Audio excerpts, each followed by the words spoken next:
The blade fell, not toward flesh, not toward bone, toward the ending itself. Asta had faced magic that bent reality before. Spells that rewrote the laws of physics, that turned time sideways, that made the impossible briefly possible. He had cut through all of them with the same straightforward approach he brought to everything else in his life. Swing hard. Don't stop. Keep moving forward. This was different. The enemy before him was not a person. It was a conclusion. A spell woven not from mana, but from inevitability itself, a working that had decided how this moment would end before it even began. The air around Asta had already accepted its fate. The ground beneath his feet had already surrendered. Even the light streaming through the broken windows seemed to bend away from him, as if it knew what came next and wanted no part in witnessing it. The spell did not create destruction. It simply declared that destruction had already occurred. Asta had seen the threads of it in the split second before impact. Not with his eyes, but with the absence that lived inside him where magic should have been. He felt the world trying to force itself into a shape it did not want to take. Felt reality straining under the weight of a command written into its fabric. You will end here. Everything will end here. This is the only way forward. The demon destroyer's sword came free of its sheath. No flash of light, no surge of power. The anti-magic that lived in the blade did not announce itself the way spells did. It did not glow. It did not hum with energy. It simply existed, and in existing, it refused. Asta swung. The edge met the spell at the exact point where inevitability tried to become real. And stopped. Not because the spell resisted. Not because Asta lacked strength. But because in that fraction of a second, the universe forgot what it was supposed to do next. The spell had been a set of instructions written into the world's foundation. The sword was a statement that those instructions did not apply. What happens when an unstoppable conclusion meets something that refuses to reach conclusions at all? The answer was not an explosion. It was confusion. Space did not shatter. It hesitated. Time did not fragment. It simply lost its place in the sequence of events and had to start over from the beginning. Causality, confronted with a contradiction it had no framework to resolve, did what any system does when fed impossible input. It crashed. The spell unraveled. Not gradually, not in pieces, but all at once, as if someone had pulled a thread and discovered the entire tapestry had been held together by that single strand. The air lost its certainty.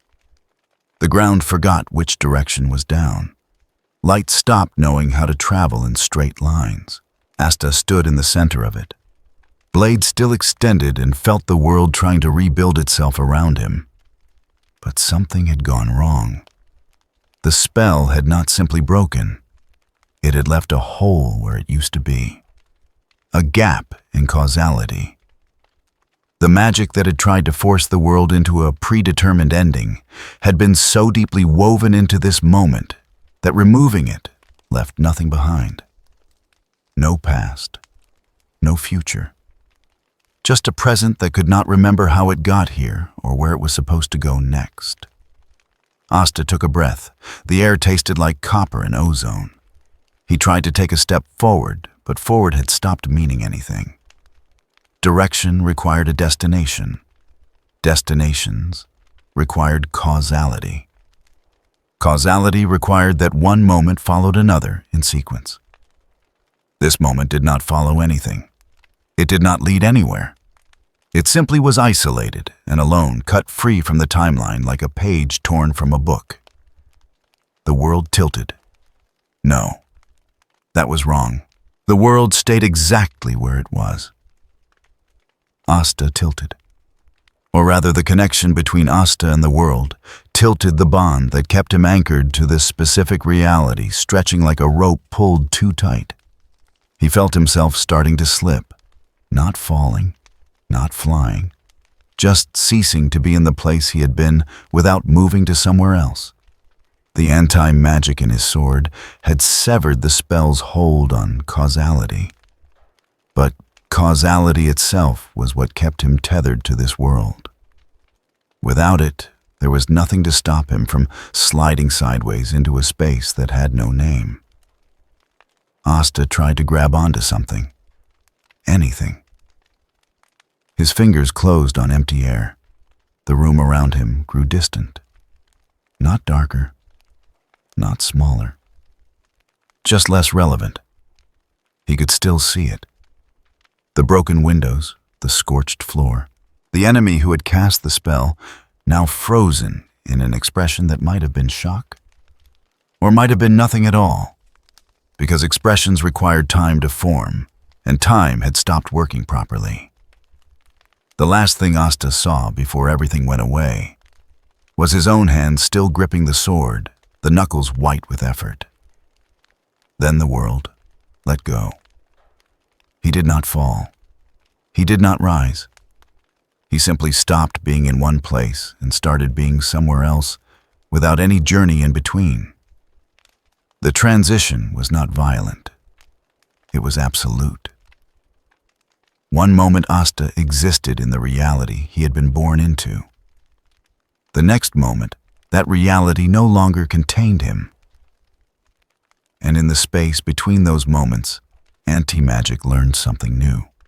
It learned that if you cut deep enough, if you sever not just the spell, but the framework that allows spells to exist at all, you do not destroy magic. You fall through the gap it leaves behind. Asta tumbled through a void that was not darkness, because darkness required the absence of light. And this place had no concept of light to be absent from. He fell through a silence that was not quiet, because quiet required the possibility of sound. He fell through nothing, and landed in a place where the sky had no color, where the air tasted of rust and oil, where towers of steel rose into gray infinity. A place where mana had never existed. A place where something else had taken its place. Something that pressed down on the soul, like gravity pressed down on the body. Something the people of this world called the warp. And when Asta opened his eyes and took his first breath in this new reality, the warp felt him breathing back and recoiled. Asta woke to the taste of rust, not blood, something older. The air itself carried weight pressed down like invisible hands against his chest.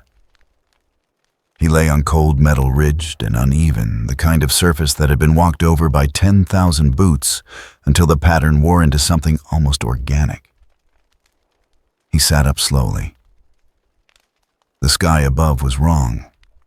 Not dark, not clouded, just gray. A flat, dead gray that seemed less like weather and more like the absence of something that should have been there. Massive towers jutted upward through the haze, their surfaces pocked with rust and scorched metal.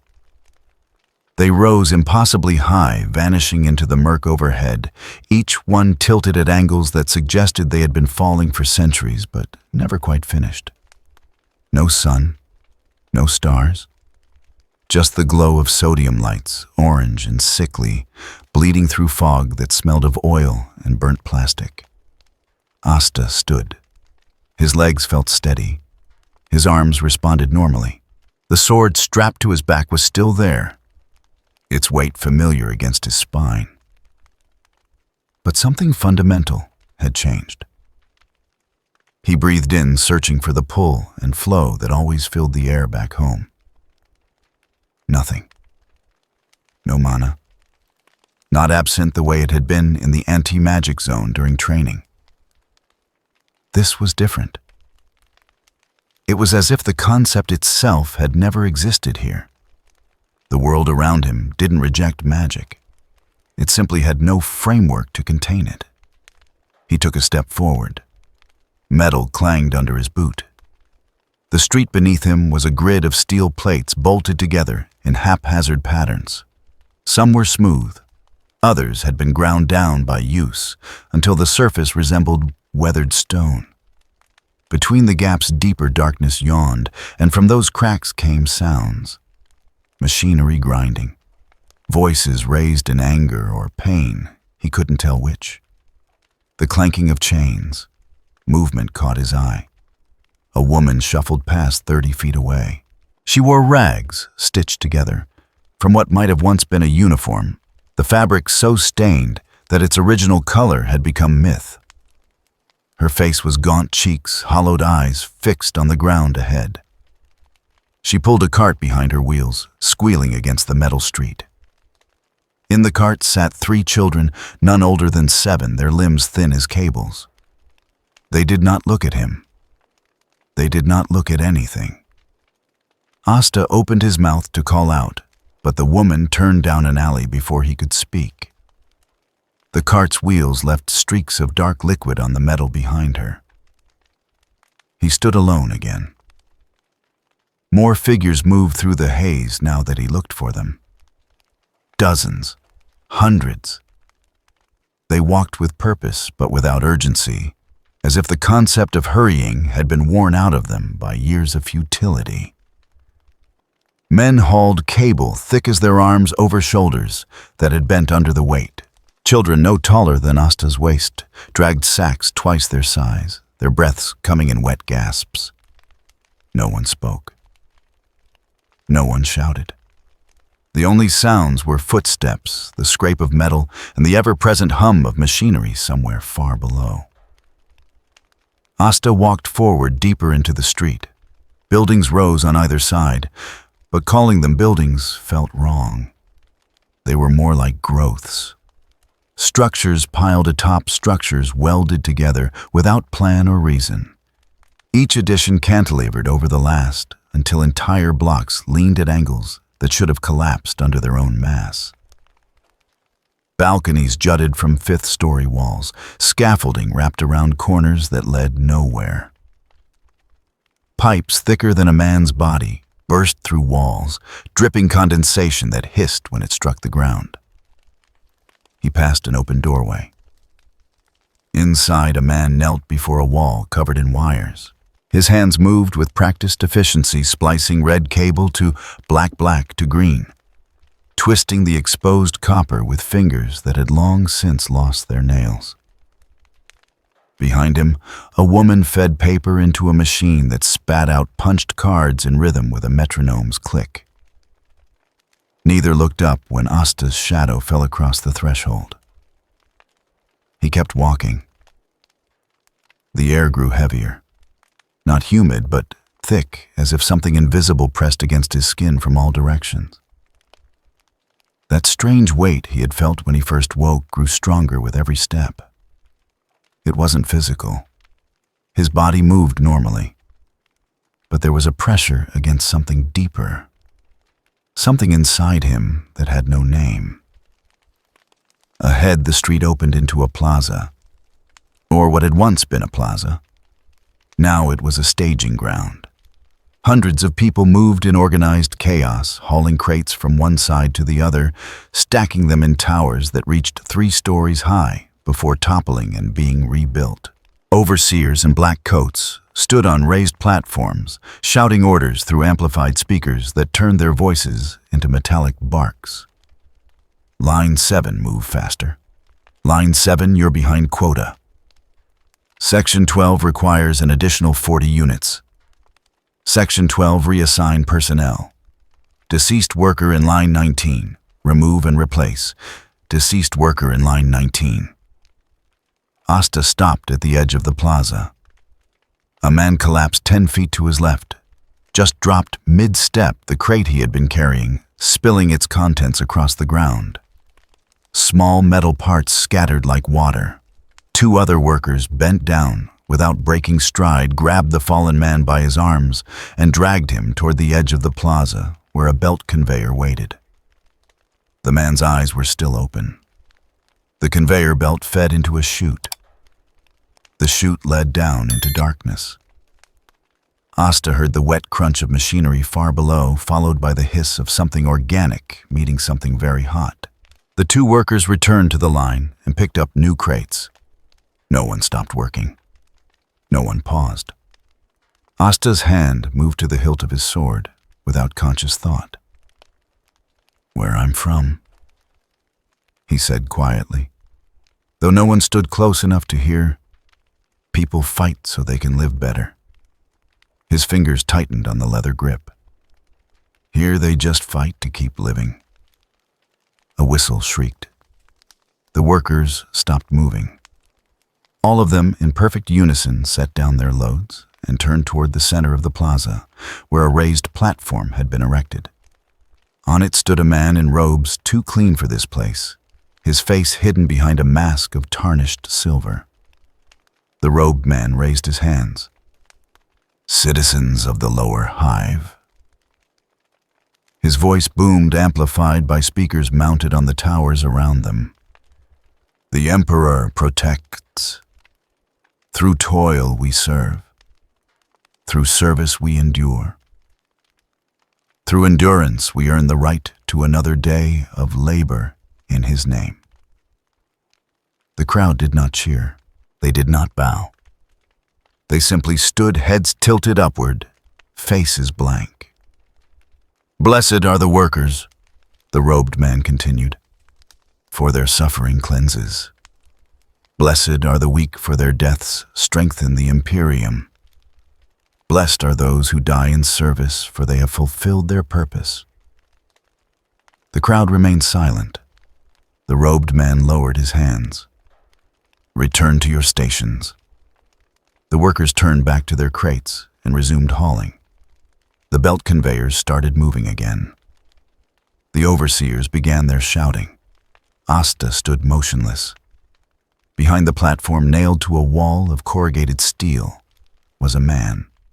His arms had been spread wide, iron spikes driven through his palms and into the metal behind him. A crude sign hung around his neck, the letters burned into the wood. "Heretic." The man's eyes were still open. His chest did not move. He had been there long enough for the blood to dry. Asta stared at the corpse for a long time.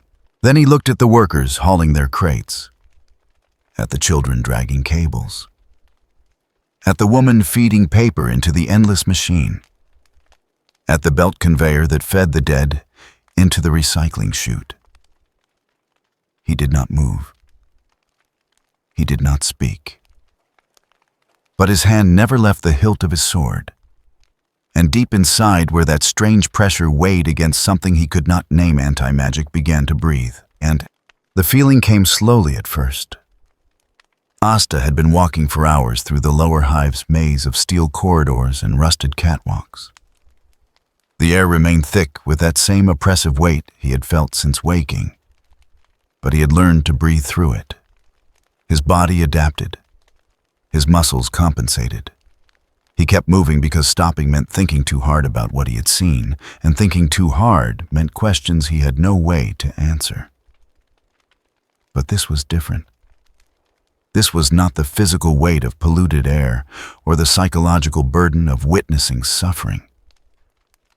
This was something that pressed against a part of him he had never needed to consciously defend before. Something that tried to push into spaces inside his mind that should have been private. It felt like being watched by something that existed behind his own eyes. Asta stopped walking. He stood at the edge of a wide platform where dozens of workers operated machinery that churned and screamed with mechanical fury. Great pistons drove down into the floor, their rhythms shaking the metal beneath his boots. Gears the size of houses turned overhead, their teeth grinding against each other with sounds that should have been deafening, but somehow faded into background noise the moment attention shifted away from them. The workers moved between the machines with practiced efficiency, their hands darting into gaps between moving parts to make adjustments that seemed suicidal, but apparently were routine. No one spoke. No one gestured. They simply knew where to be and what to do, as if some invisible force coordinated their movements. Asta watched them for a long moment, trying to understand the pattern. Then one of the workers looked at him. The man was old or young. It was impossible to tell. His face had been worn down by labor until age became irrelevant, just another texture like the rust on the walls. But his eyes were sharp, alert. They fixed on Asta with an intensity that seemed out of place in this world of mechanical compliance. The man's mouth opened, not to speak, to gasp. He staggered sideways, hand coming up to clutch at his temple. Blood began to leak from his nose in thin streams that looked black under the sodium lights. His eyes went wide, pupils contracting to pinpoints, and his other hand reached out toward Asta as if trying to grab onto something solid. Then he collapsed.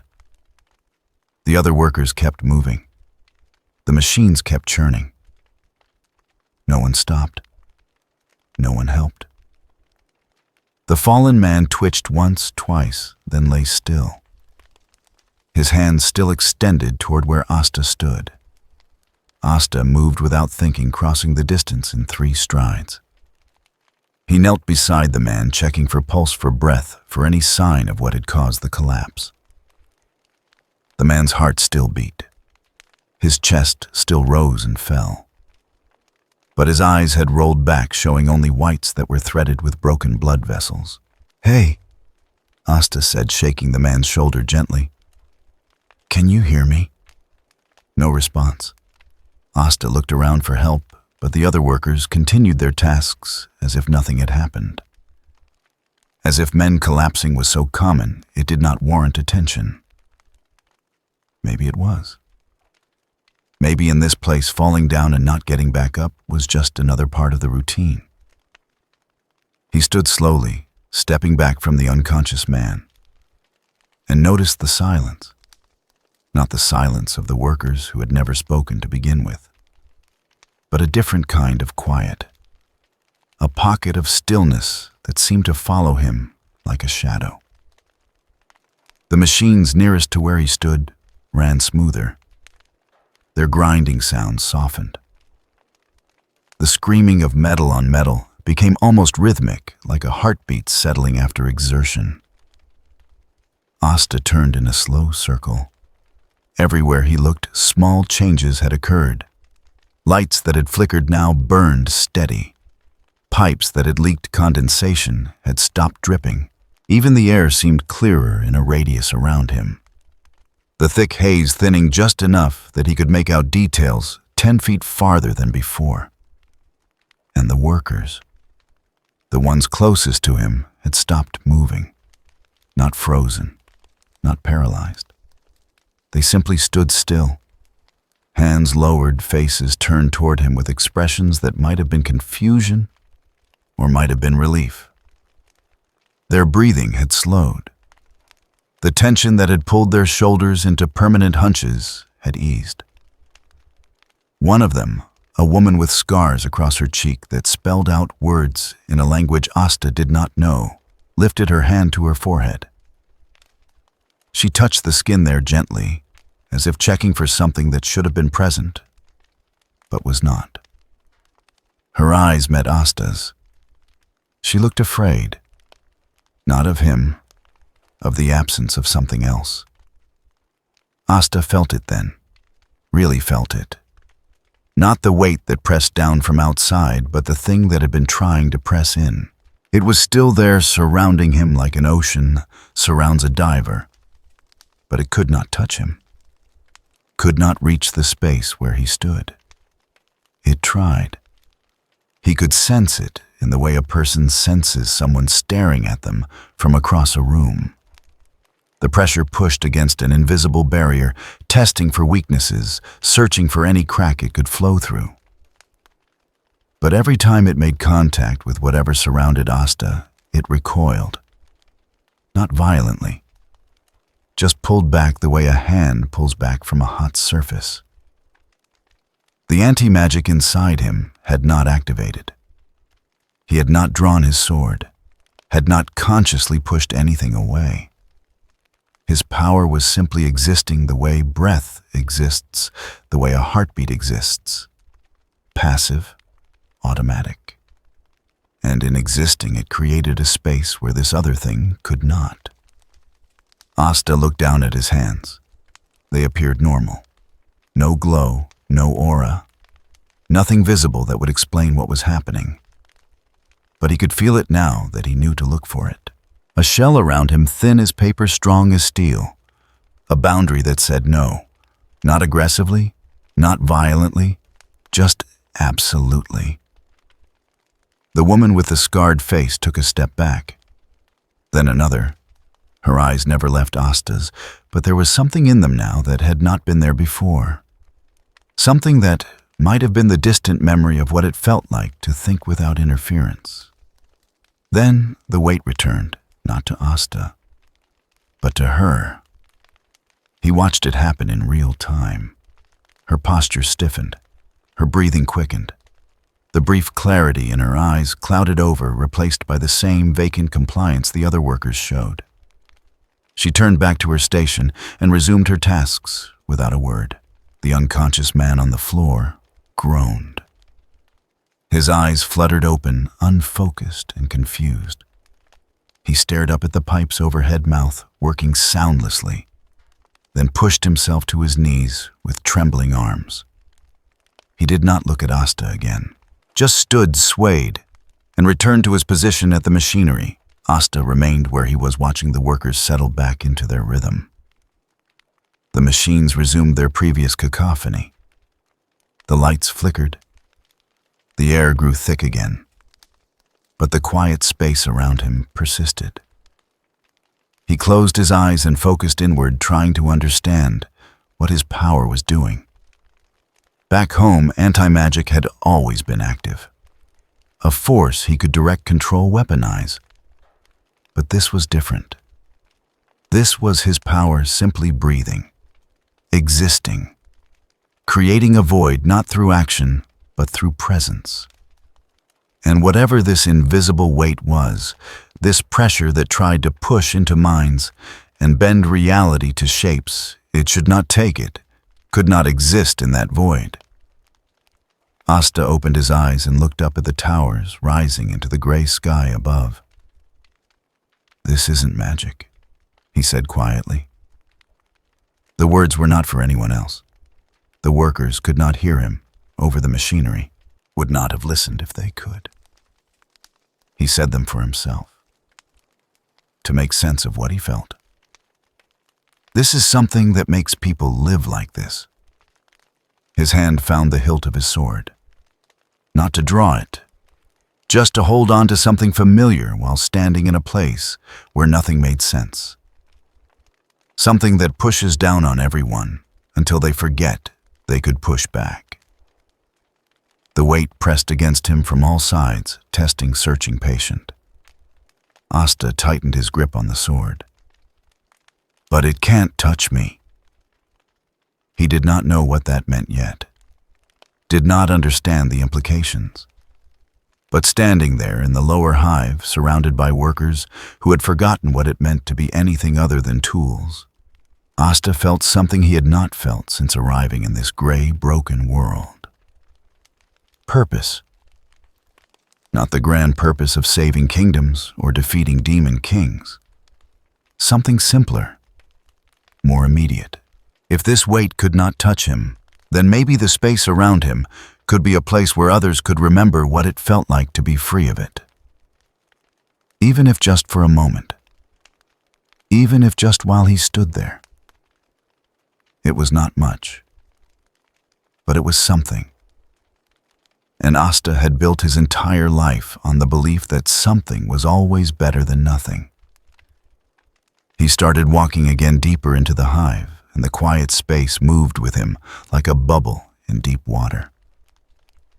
Behind him, in the brief moments before the weight returned fully, some of the workers looked up from their tasks and remembered that looking up was possible.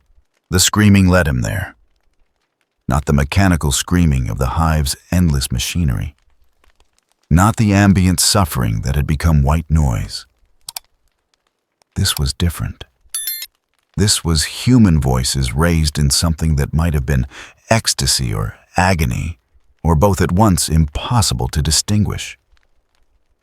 Asta followed the sound through passages that grew narrower with each turn. The workers here moved differently than those in the manufacturing sectors.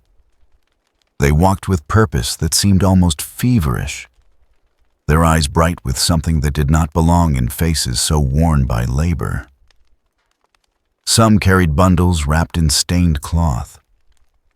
Others whispered to themselves in languages that hurt to hear, syllables that seemed to twist in the air before reaching the ear. None of them challenged him. Most did not even look at him.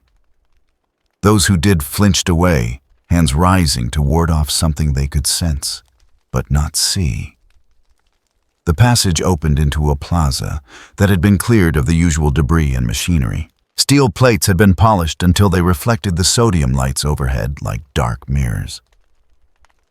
At the center of the space, a circle had been carved into the metal, with tools that left edges sharp enough to draw blood from the air itself. Inside the circle, people knelt. There were perhaps 30 of them, dressed in robes that had once been the gray uniforms of hive workers, but had been torn and stitched back together in patterns that defied logic. Geometric shapes that seemed to shift when viewed from different angles. Symbols that looked almost like letters from a dozen different languages mashed together until meaning became something fluid and uncertain.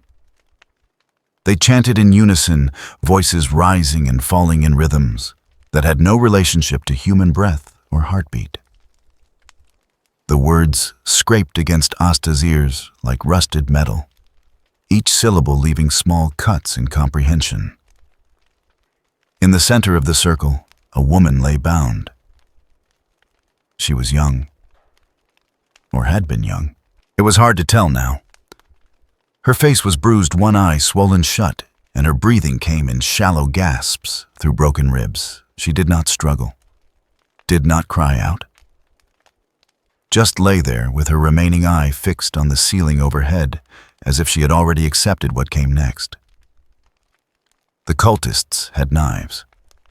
Not the crude implements of hive workers, but blades that looked organic somehow, their edges catching light in ways that suggested they were sharper than physics should allow. Each cultist held one tip pressed against the woman's skin at precise points along her body. Waiting. The chanting grew louder. Asta's hand moved to his sword. One of the cultists stood from the circle's edge. This one wore a mask made from scrap metal, shaped to resemble a face that had too many eyes and not enough mouth. When it spoke, the voice came from somewhere other than the mask's opening. "The gods are listening," it said, and the words carried weight that made the air shimmer. "The veil grows thin. Soon the divine will walk among us. Soon we will be remade in their image. Soon we will transcend this cage of flesh and steel." The cultists drove their knives down. Blood flowed in precise streams, following channels carved into the metal beneath the woman. The liquid did not pool, did not spread randomly. It moved with purpose, filling the geometric patterns etched into the circle's surface, creating shapes that seemed to exist in more dimensions than the eye could track. The woman's mouth opened. No sound emerged. Just a final exhalation that might have been a name or a prayer, or simply the last breath of someone who had stopped hoping for rescue. The air above the circle began to tear, not slowly, not gradually. Reality split like fabric under too much strain, the edges curling back to reveal something underneath. Something that was not darkness, because darkness was merely the absence of light. This was the absence of anything that light could illuminate. And from that absence, something began to emerge. Asta moved. He did not run, did not charge. just walked forward at the same steady pace he had maintained since entering the plaza, one hand on his sword's hilt, the other hanging loose at his side. The cultists noticed him when he was 10 feet from the circle's edge. The masked one turned its too many eyes, somehow all focusing on him at once.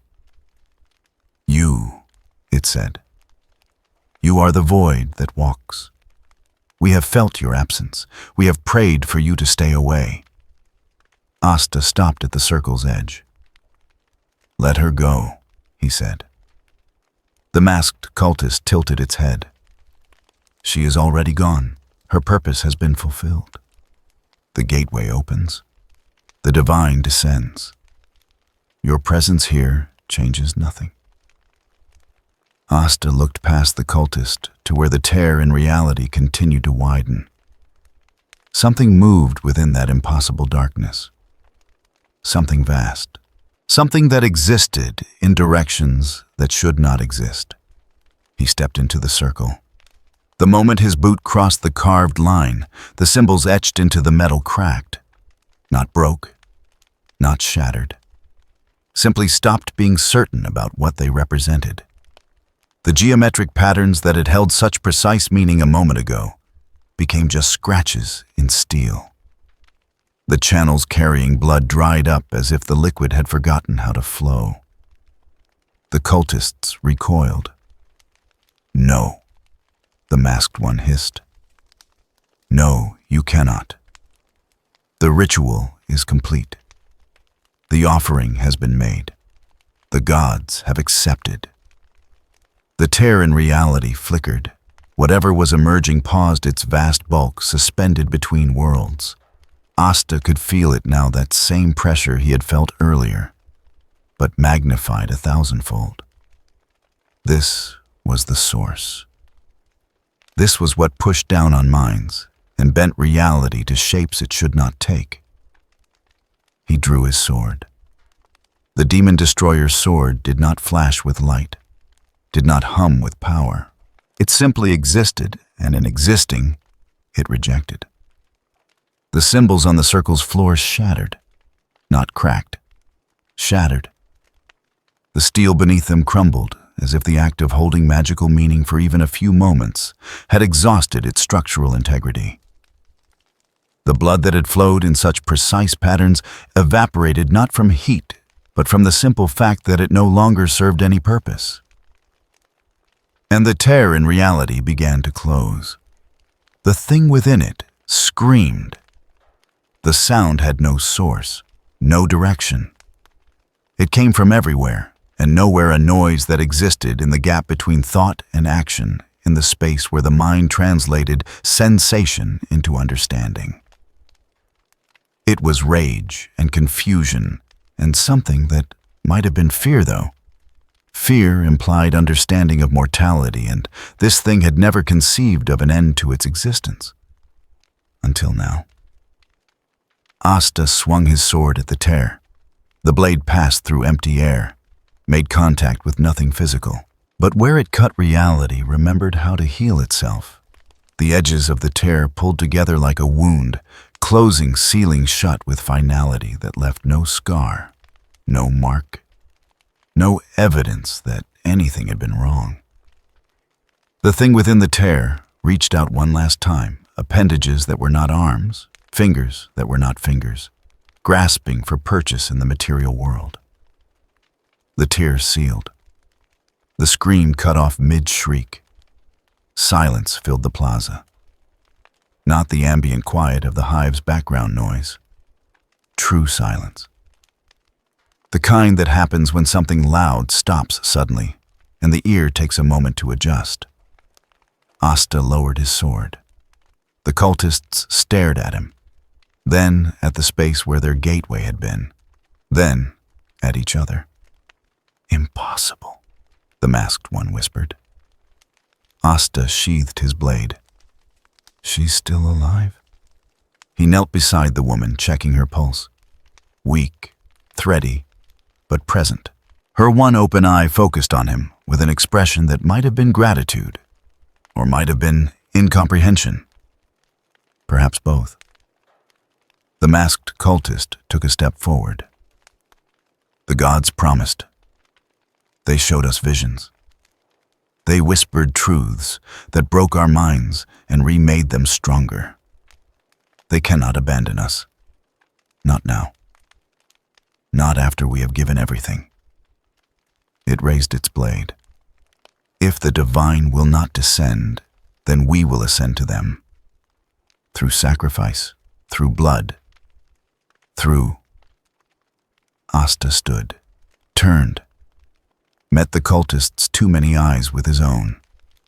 If what you pray to needs innocent people to die before it shows up, he said quietly, then I don't care what it promised you.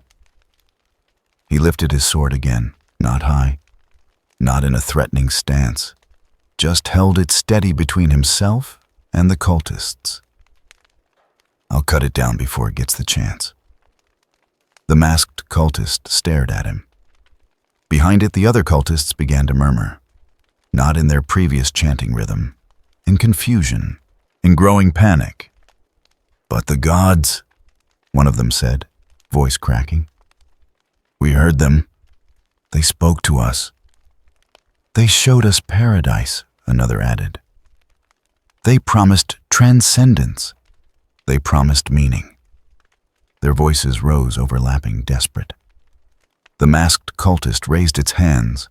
Silence. The gods test us. This is a trial of faith. We must... They're not answering, Asta said. The cultists fell silent. Asta looked at each of them in turn, at faces that had been worn down by labor and then rebuilt by false promises, at eyes that had seen visions of glory and now saw only the gray steel of the hive around them. Whatever you heard, he said, it's not listening anymore. He gestured to the space where the tear had been. The air there looked normal now, just empty space above polished steel. No shimmer, no residue of impossible power. And it's not coming back. The masked cultist's hands shook. The blade it held began to tremble, its impossibly sharp edge wavering as if uncertain what it was supposed to cut. Then what was it all for? The cultist asked, and beneath the mask's distortion the voice sounded young. Lost. Asta had no answer for that. He bent down, gathered the unconscious woman in his arms, and stood. She weighed almost nothing, her body wasted by captivity and blood loss. He could feel her heartbeat against his chest, slow, weak, but still fighting. I'm taking her, he said. None of the cultists moved to stop him. He walked out of the plaza carrying his burden, leaving behind 30 people who knelt in a circle of broken symbols and dried blood, praying to gods who would not answer. Behind him he heard one of them begin to weep, then another. Then all of them, their voices rising in a chorus of grief that echoed through the lower hive's steel corridors. The sound followed Asta for a long time. Even after he could no longer hear it, he felt it pressing against the quiet space his power created. A reminder that in this world, sometimes saving one person meant breaking something in everyone else. He kept walking anyway, because that was what he did. The thunder did not come from the sky. It came from reality itself, tearing open to allow passage for something that should not fit through the narrow spaces between dimensions. The air split with a sound like ceramite striking ceramite at terminal velocity. And suddenly the plaza was no longer empty. They stood in perfect formation. 8 figures in armor that caught the sodium lights and turned them silver. Each one massive, easily 8 feet tall, their presence filling the space with a weight that had nothing to do with physical mass. Symbols covered every surface of their armor, intricate patterns that seemed to shift and writhe when viewed peripherally, each one a ward against forces that could unmake reality with a thought. Gray Knights. Asta did not know the name, did not understand the significance. But he recognized warriors when he saw them, recognized the way they moved, synchronized without visible communication, each one covering angles and sight lines with precision that spoke of decades of training. Recognized the lethal intent that radiated from them like heat from a furnace. The woman in his arms whimpered. He had carried her 3 blocks from the ritual site, searching for somewhere safe to set her down. Safe was a relative term in the lower hive.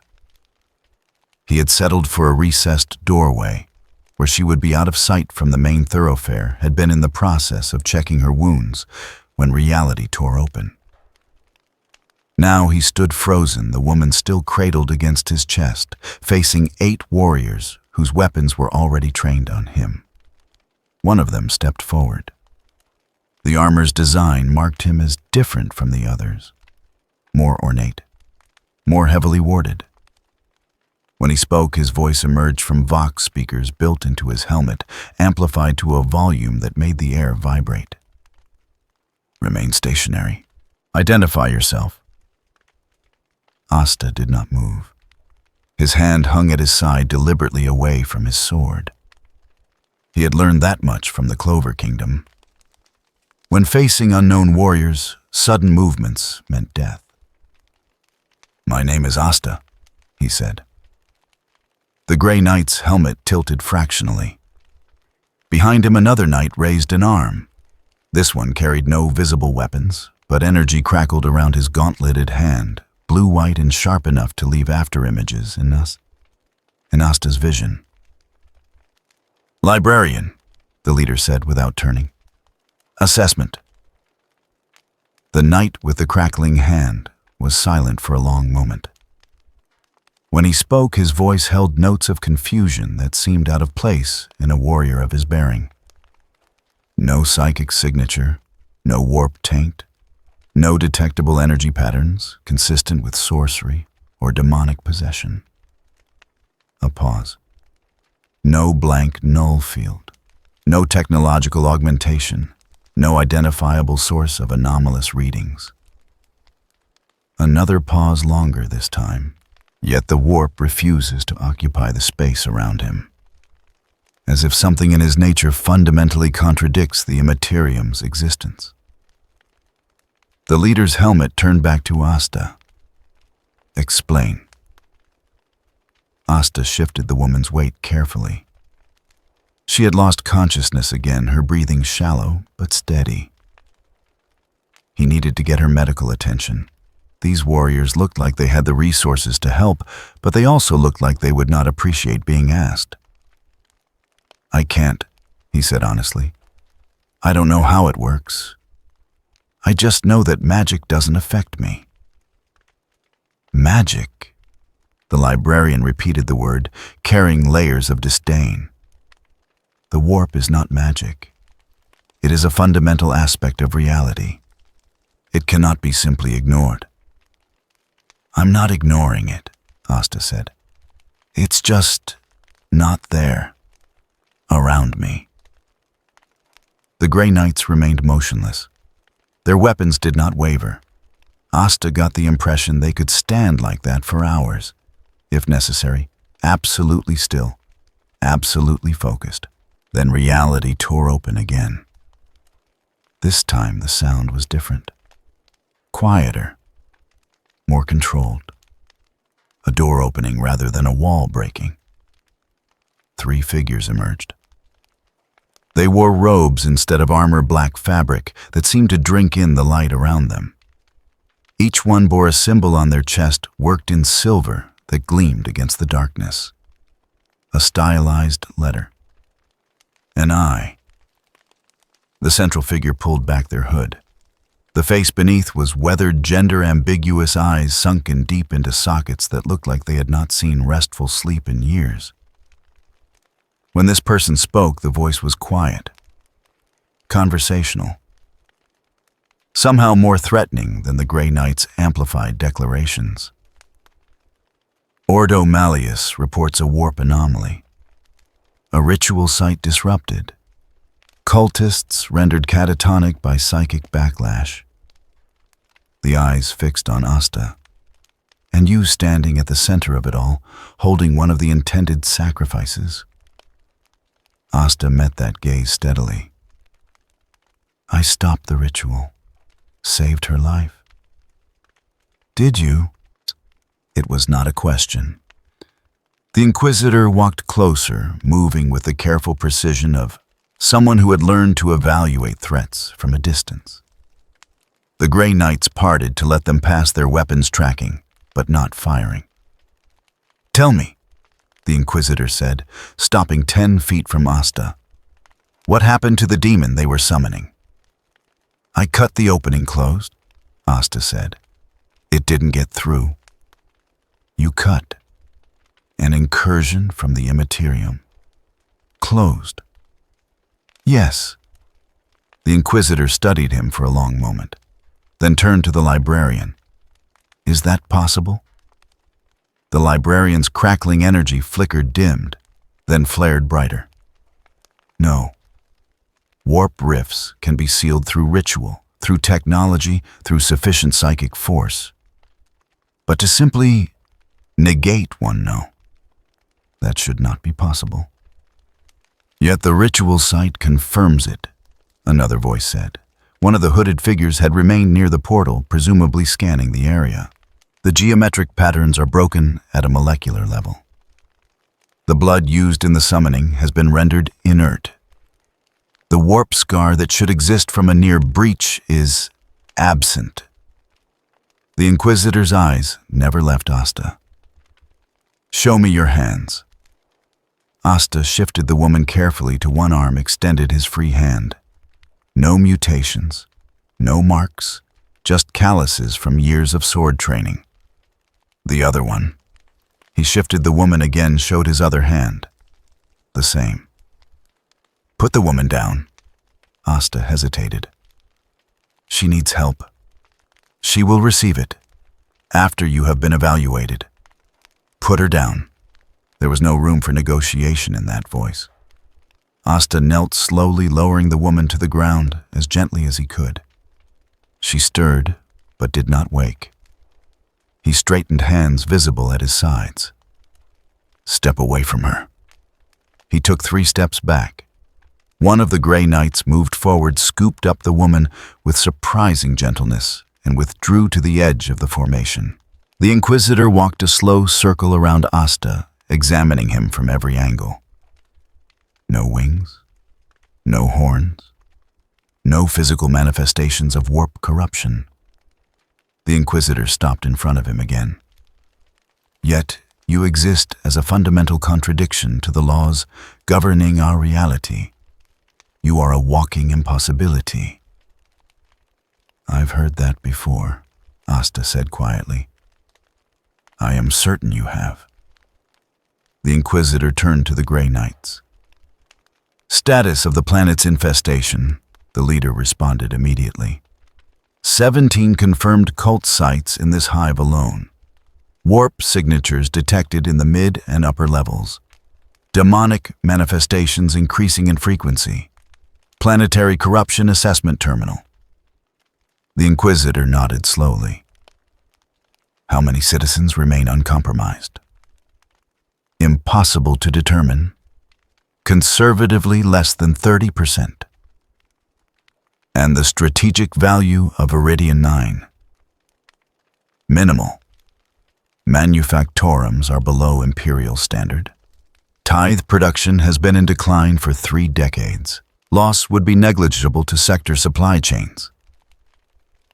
The Inquisitor was quiet for a moment, then spoke in that same conversational tone that made Asta's instincts scream warnings. Recommendation exterminatus. Cyclonic torpedoes. Complete planetary sterilization. All assets to withdraw to minimum safe distance within 6 hours. The Grey Knights did not react. This was apparently routine. Asta's hand moved to his sword before he could stop himself. Every Grey Knight weapon locked onto him instantly. The librarian's energy flared, the air filled with the particular tension that precedes violence. Wait, Asta said. The Inquisitor raised one hand. The Grey Knights did not lower their weapons, but they did not fire. "You wish to object to an Imperial decree? There are still people alive down here," Asta said. "Millions of them." "Yes, and by conservative estimates, 7 million of them are already compromised by warp exposure. Another 10 million are exposed to conditions that make corruption inevitable. The remaining populations exist in conditions that barely qualify as human life." The Inquisitor's face showed no emotion. "Exterminatus is the merciful option." "Merciful," Asta repeated. "Yes. Quick death for the uninfected. Denial of hosts for demonic incursion. Prevention of warp rift expansion. Sterilization of a potential staging ground for chaos. These are acceptable trades for the lives of a few billion who were already damned." Asta stared at the Inquisitor, at the Grey Knights, at warriors and judges who spoke of billions of deaths the way someone might speak of discarding spoiled rations. "They're still breathing," he said quietly.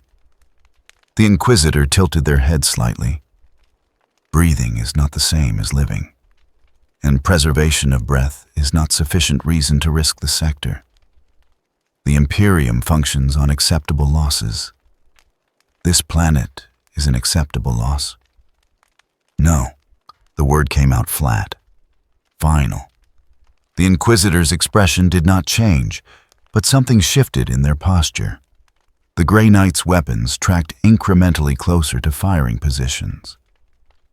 "You," the Inquisitor said slowly, "are refusing an Imperial decree." Asta looked past them to where the woman lay in the Grey Knight's arms, to the plaza beyond where workers still toiled, to the towers rising into the gray sky, each one home to millions who had never known anything but suffering. "I'm not refusing anything," he said. "I'm just saying there are still people alive. And where I come from, that means something." The Inquisitor studied him for a long, silent moment, then nodded once. "Your objection is noted. The decree stands. Fleet will be in position within 6 hours. All Imperial personnel will evacuate. You may accompany us or remain on the surface. That choice is yours." They turned to leave. "Wait," Asta said again. The Inquisitor paused, did not turn around.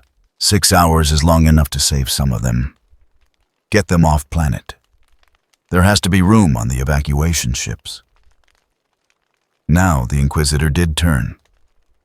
Their expression was not angry, not contemptuous, just tired. "Room exists. Authorization does not. The fleet carries personnel deemed essential to Imperial function. Lower hive workers do not qualify. The decision is final." "Then I'll save them myself." The words hung in the air.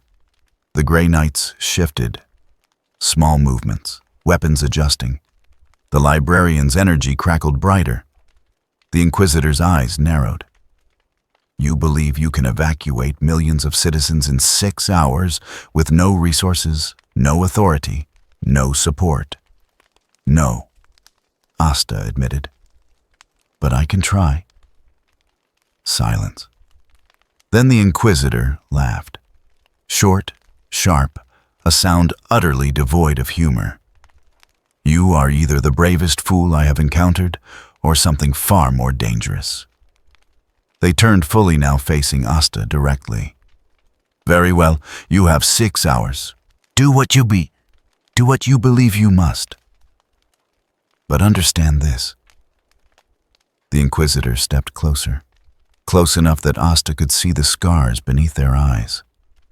Scars that looked like they came from tears shed so long ago. The skin had forgotten how to heal properly. "When the torpedoes launch, they will not pause for your noble intentions. They will not slow for your heroic efforts. They will fall and everything on this planet will burn, including you, if you remain. Asta nodded slowly. I understand. Do you? The Inquisitor searched his face for something. Very well. 6 hours. Use them wisely. They turned and walked back to the portal. The Grey Knights followed in formation. The last thing Asta saw before the rift sealed was the librarian's helmet turned back toward him, energy still crackling around the warrior's hand. Then they were gone, and Asta stood alone in the plaza with 6 hours until fire fell from the sky, and no plan beyond the absolute certainty that he would not abandon people who still drew breath. He looked up at the gray sky where Imperial ships waited in orbit, looked down at the lower hive where millions toiled, and started running. The woman's name was Mira. Asta learned this in the 30 seconds it took for the Grey Knight's medical servitor to stabilize her wounds. Learned it because she grabbed his wrist with strength that should not have existed in someone who had lost that much blood, and whispered it like a prayer. Mira. My name is Mira. Please, remember my name. Then the sedatives took her, and she went limp. The Grey Knight holding her barely glanced down. She will survive, physically. The warrior's tone suggested that physical survival was the least relevant metric. Asta watched them carry her through the portal, watched the rift seal behind them, stood alone in the plaza as the reality of his situation settled over him like the hive's perpetual gray haze. 6 hours. Millions of people. No plan. He started walking. Not running yet. Walking because his mind needed the rhythm to think and thinking, while running had never been his strength. The Inquisitor was right about one thing. He could not evacuate millions in 6 hours, could not organize transport, could not convince the Imperium to change a decree that had already been issued with such casual finality. But he could do something else. The warp breach. The corruption spreading through the planet. That was why they were destroying it. Not because the people were beyond saving, but because the alternative was letting whatever existed in that impossible space spread further. Asta's hand found his sword. If he could close one tear in reality, maybe he could close more.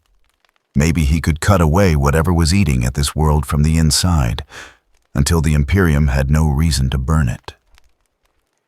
It was not a good plan, but it was a plan, and 6 hours was 6 hours. He broke into a run. The lower hive became a blur of steel and shadow.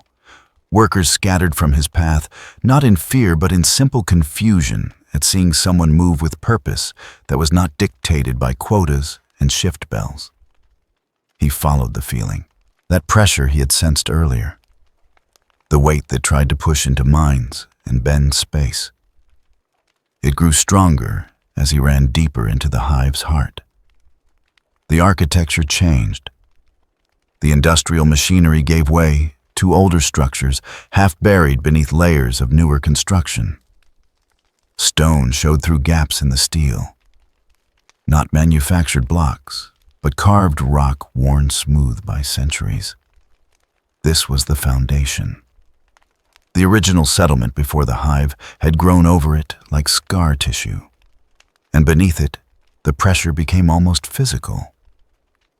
Asta skidded to a halt at the edge of a chasm. The floor simply ended, opening onto a shaft that dropped into darkness deeper than the sodium lights could penetrate. Chains stretched across the gap, thick as his torso, anchored to massive pylons on both sides. A bridge of sorts, though calling it a bridge suggested safety that did not exist here. He could feel it now. Below. Far below. Something that made the ritual site seem like a candle compared to a star. The breach. Not trying to open, already open. just held in check by whatever wards and prayers the people of this world had managed to construct around it. Asta grabbed one of the chains and swung himself onto it. The metal was slick with condensation and substances he chose not to identify. His boots found purchase on links that shifted under his weight, the entire structure swaying like a rope bridge in high wind. He ran across it anyway, balance maintained through instinct and practice, from 100 similar situations that had taught him to trust his body's responses more than his mind's warnings. The other side met him with stairs, carved directly into the rock, descending in a spiral that seemed to have no end. He took them 3 at a time, one hand on the wall for guidance, the other on his sword. The pressure increased with every step down, not gradually, in waves, like descending through layers of atmosphere, each one denser than the last. His anti-magic pushed back automatically, creating that bubble of quiet space around him. But here it had to work harder. The warp was not just present, it was concentrated, compressed, like water at the bottom of an ocean. Voices began to whisper in the darkness, not spoken aloud. They bypassed his ears entirely, manifesting directly in the space between thought and awareness. Promises, threats, offers of power, warnings of futility, all delivered in tones that ranged from seductive to hateful, sometimes shifting between one and the other mid-syllable. Asta ignored them. He had learned long ago that voices that came from nowhere offering everything were usually lying. And even if they were not lying, he had never been interested in power that came without work. The stairs ended. He emerged into a chamber that should not have fit beneath the hive. It stretched for hundreds of feet in every direction, the ceiling lost in darkness overhead. The walls were covered in symbols, not carved, burned, scratched, written in substances that glowed with their own light. Thousands of them, millions, each one a desperate attempt to contain what lay at the chamber's center. The breach. It hung in the air like a wound that refused to close, larger than the tear the cultists had tried to create, wider than any door Asta had ever seen. And through it he could see things that made his eyes hurt, shapes that existed in too many dimensions, colors that had no names, movement that went in directions that should not exist. And emerging from it, slowly, patiently, inevitably, were demons. Not the massive thing the ritual had tried to summon. These were smaller, scavengers, the vanguard. They pulled themselves through the breach one at a time, bodies reforming in material space from whatever substance nightmares were made of. Some had wings, some had claws. All of them had too many eyes and mouths in places that should not have mouths. They saw Asta. Every single one turned toward him. Dozens of them, hundreds. Their attention hit like a physical force, pressing against his anti-magic with the weight of focused malevolence. Then they recoiled, not in fear, in confusion, as if they could not understand why there was suddenly less reality in front of them, why the space where Asta stood felt like a hole in the world. Asta drew his sword. "I don't have time for you," he said. The demons did not respond with words. They shrieked, a sound that came from throats and from the air itself and from the stone beneath his feet. A noise that declared rage and hunger and the absolute certainty of his destruction. They charged. Asta met them halfway. The first demon reached him with claws extended, aiming for his throat. He sidestepped, letting momentum carry it past him, and brought his sword around in a tight arc. The blade passed through the demon's torso with no resistance, no impact, just passed through. The demon did not bleed. It unraveled. From the point where the sword had touched it, the creature's form came apart like smoke in wind. Not dying, not being destroyed, simply ceasing to hold the shape it had been maintaining. Within seconds, nothing remained but a fading wisp that dispersed into the air. The other demons paused, only for a moment. Then they came again, faster this time, spreading out to attack from multiple angles. Asta spun. His sword moved in patterns he had practiced 10,000 times. Simple strikes, efficient, no wasted movement. Each one found demon flesh, and each one produced the same result. Unraveling, dispersal. Entities that had crawled through from another realm, suddenly finding themselves unable to maintain existence in this one. But there were so many. For every demon, he cut down 2 more emerged from the breach. They came in waves now, pouring through the tear, like water through a broken dam. The chamber filled with their shrieking, with the sound of claws on stone, with the wet slap of bodies that had not quite remembered how to be solid hitting the ground. Asta kept cutting. His arms burned. His shoulders ached. Sweat ran down his face, stinging his eyes. But he did not stop. Could not stop. Because every second he spent fighting demons was a second he was not closing the breach. And every second the breach stayed open was a second closer to torpedoes falling.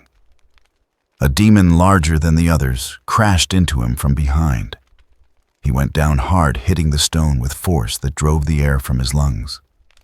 Claws raked across his back. His armor held barely. He brought his sword up in a desperate parry, felt it connect with something solid enough to produce sparks. The demon reared back, preparing to strike again. Asta kicked out, catching it in what might have been a knee. The joint bent wrong. The demon stumbled. He surged to his feet, sword already moving, and removed its head with a single horizontal cut. It dissolved. He stood there, breathing hard, surrounded by wisps of dissipating demon essence, and looked at the breach. It was larger now. Definitely larger. The wards on the walls flickered and dimmed as the tear expanded, consuming them like acid eating through paper. More demons waited on the other side, pressing against the membrane, between worlds eager to follow their vanguard. This was not working. He could fight demons all day, and it would not matter. The breach itself was the problem. And unlike a cultist's ritual, this was not something he could simply cut closed. This was old, established, a permanent tear that had been growing for years, decades, maybe longer. Asta sheathed his sword, took a breath, and walked toward the breach. The demons shrieked louder, charged again. He cut down the ones directly in his path and ignored the rest. Let them claw at his back. Let them bite at his legs. Their attacks slid off his anti-magic like water off waxed cloth. Not perfectly. He felt impacts, felt pain.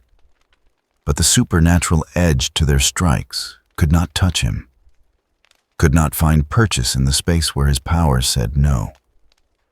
He reached the breach's edge. Up close, it was worse. The tear did not just exist in 3 dimensions. It was a hole punched through layers of reality itself, each layer visible if he squinted. Beyond the physical world, beyond the place where the demons came from, into depths that made his head hurt to perceive. Asta raised his sword, not to strike, just held it out, tip pointed at the breach's center.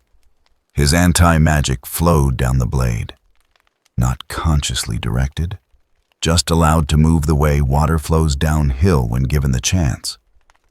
It touched the breach. The tear shuddered. Asta pressed forward, 1 step, then another. The anti-magic spread from the sword's point, flowing into the breach like ink into water. Where it touched the tear began to shrink. Not closing, not healing, simply becoming less certain about its existence. The demons went into a frenzy. They swarmed him now, dozens at once, claws and teeth and appendages that should not exist, all trying to pull him away from the breach. He felt them hitting harder. Desperation lending their attacks weight that supernatural malice alone could not achieve. He ignored them, focused on the breach, on making his power flow into it, on filling that tear with the same absolute refusal that filled him. The breach contracted, slowly, far too slowly, but it was working. He could see it shrinking, see the edges pulling together, see the demons on the other side pressing against a membrane that was growing thicker, more opaque, less permeable. Asta gritted his teeth and pushed harder. The anti-magic poured out of him now, a flood instead of a flow. It felt like bleeding, like something essential draining away with each passing second. But the breach was closing, actually closing. The chamber shook, not from physical force, from something deeper. Reality itself protesting. The breach did not want to close. It had existed too long, grown too stable in its instability. Closing it was like trying to heal a wound that had become its own organ. Asta did not care about what the breach wanted. He kept pushing. The tear shrank to half its original size, then a quarter. The demons still in the chamber began to dissolve their connection to the source cut off. The ones beyond the breach pressed harder, trying to force their way through before it sealed completely. Too late. The breach collapsed to a point, then winked out. Silence fell over the chamber. Absolute silence. The shrieking stopped. The whispers stopped. Even the ambient pressure that had filled the space since Asta entered vanished like smoke. He stood alone, sword extended toward empty air, breathing hard. The wards on the walls flickered once, twice, then stabilized, their glow settling into a steady pulse. Asta lowered his sword. His legs shook. His vision blurred at the edges. That flood of anti-magic had taken something from him. Not permanently. He could feel it already starting to recover the way a muscle recovers after exertion. But right now he felt hollow, emptied out. He looked up at the ceiling, calculating. How far underground was he? How thick was the rock and steel between here and the surface? How much of his 6 hours remained? No way to know. He sheathed his sword and started walking back toward the stairs. He had closed one breach, the big one. The one that had been feeding the planet's corruption for who knew how long. But there were 17 cult sites, 17 smaller tears that the Grey Knights had detected. He had no idea how much time had passed, how many hours remained before orbital bombardment. All he knew was that he had to close them, all of them, before the torpedoes fell. So he climbed the stairs step by step, and when he reached the top, he started running again, because that was all he knew how to do. Keep moving forward. No matter how impossible the task, no matter how little time remained, just keep moving. The second breach fought back. Asta found it in the mid-hive, buried beneath what had once been a cathedral, before the structure collapsed and was built over. The cultists here had been more organized, more deliberate. They had carved their symbols directly into the stone foundation, creating a lattice of warp-touched geometry that pulsed with its own rhythm. He cut through them anyway. The demons that emerged were different from the ones below. Faster, more coherent. They did not just shriek and charge. They moved with tactics, flanking, feinting, testing his defenses before committing to strikes. Asta adapted. His sword found new angles. His footwork tightened. His anti-magic stopped flowing passively and started to pulse, matching the rhythm of his heartbeat. When demons tried to circle behind him, the space they moved through suddenly became hostile to their existence, and they dissolved mid-step. The breach closed in 47 minutes. He did not rest, did not pause to catch his breath, just climbed back to the surface and ran toward the next site the Grey Knights had marked in his memory.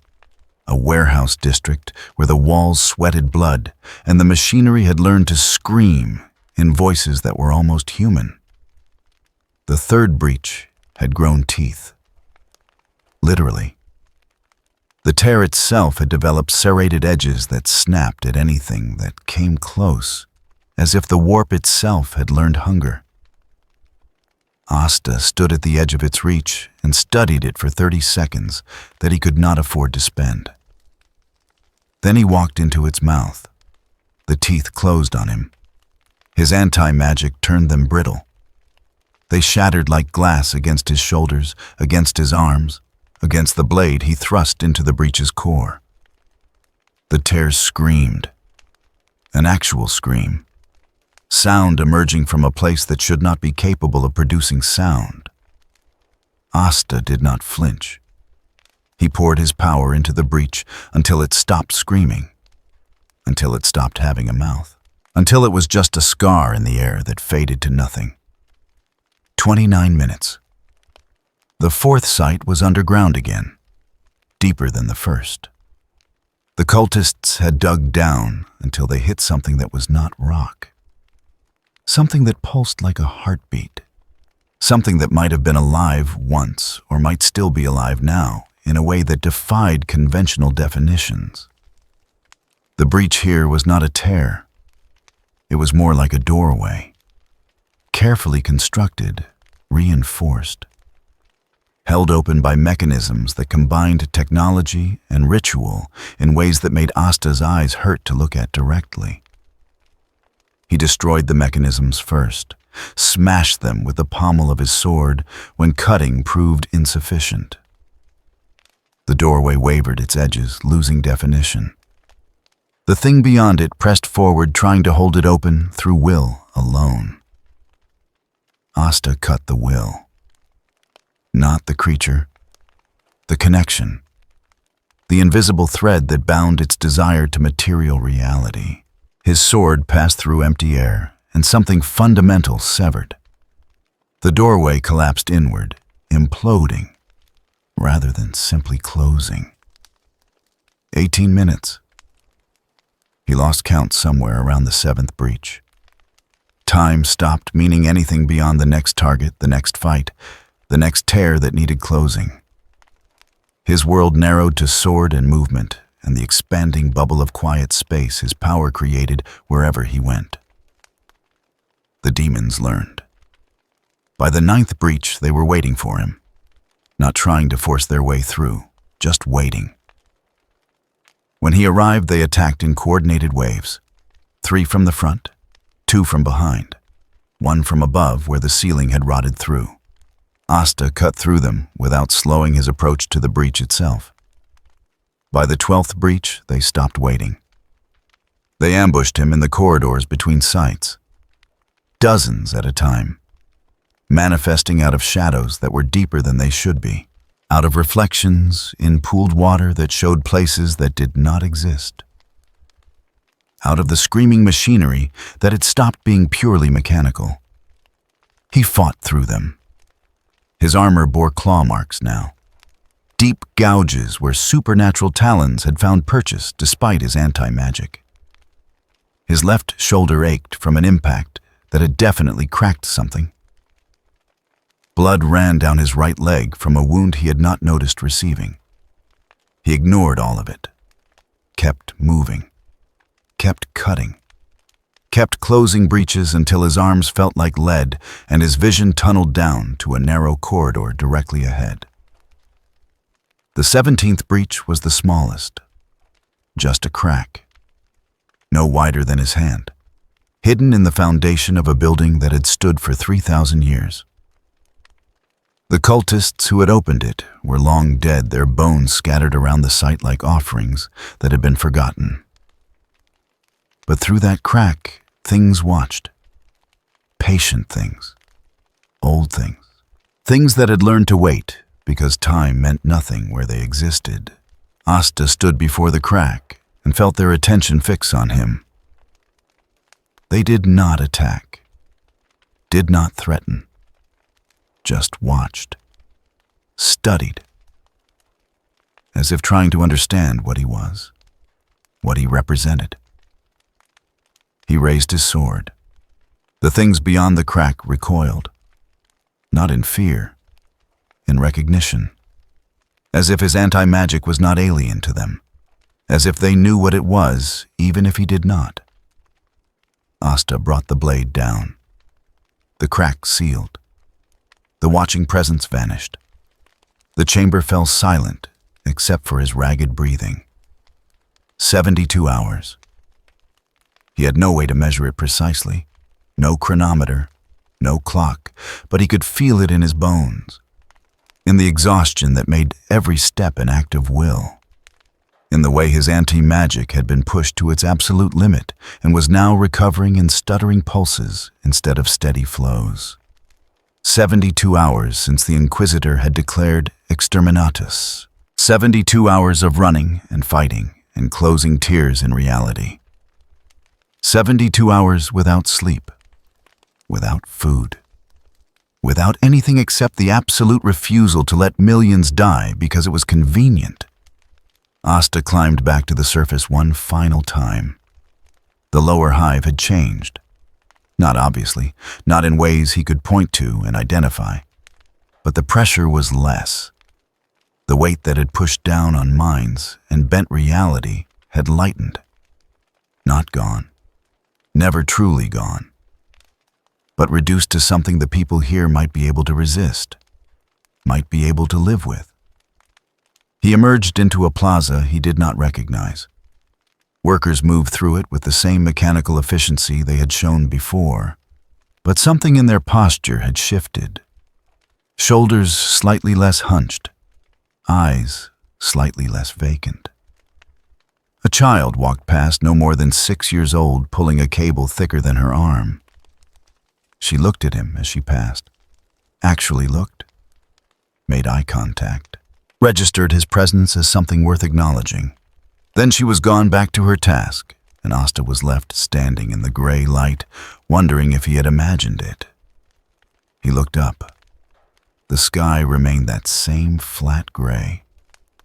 But the clouds seemed thinner somehow, as if whatever had thickened them had been partially drained away. Asta sat down, not because he chose to, because his legs simply stopped holding his weight. He sat on the cold steel of the plaza floor and stared at nothing in particular, too exhausted to stand, too wired to sleep. Reality tore open 10 feet away. He reached for his sword, but his hand moved too slowly. Fatigue made the motion feel like pushing through water. The gray knights emerged. The same 8 as before, the same perfect formation. The Inquisitor followed robes, still drinking in the light around them. They stared at Asta. He stared back. The librarian stepped forward, raised his hand, and energy crackled around his fingers, not preparing to attack, scanning, reading, measuring. The silence stretched. Finally, the Inquisitor spoke. Report. The librarian's helmet tilted downward. When he spoke, his voice carried notes of something that might have been disbelief. 17 confirmed warp breach sites, all sealed. No residual warp signature, no lingering corruption, no demonic presence. A pause. The primary incursion point beneath the lower hive has been completely neutralized. The warp scar that had existed there for an estimated 700 years is gone. The Inquisitor's expression did not change. They walked closer to Asta, stopped an arm's length away, and looked down at him with those sunken eyes. "You closed them all." It was not a question. Asta nodded. Speech seemed too difficult. 17 sites, in 72 hours, alone. Another nod. The Inquisitor was quiet for a long moment. Then they turned to the Grey Knights. Planetary assessment. The leader's response was immediate. Warp incursion has been reduced to sustainable levels. Cult activity remains, but lacks anchoring points for further demonic manifestation.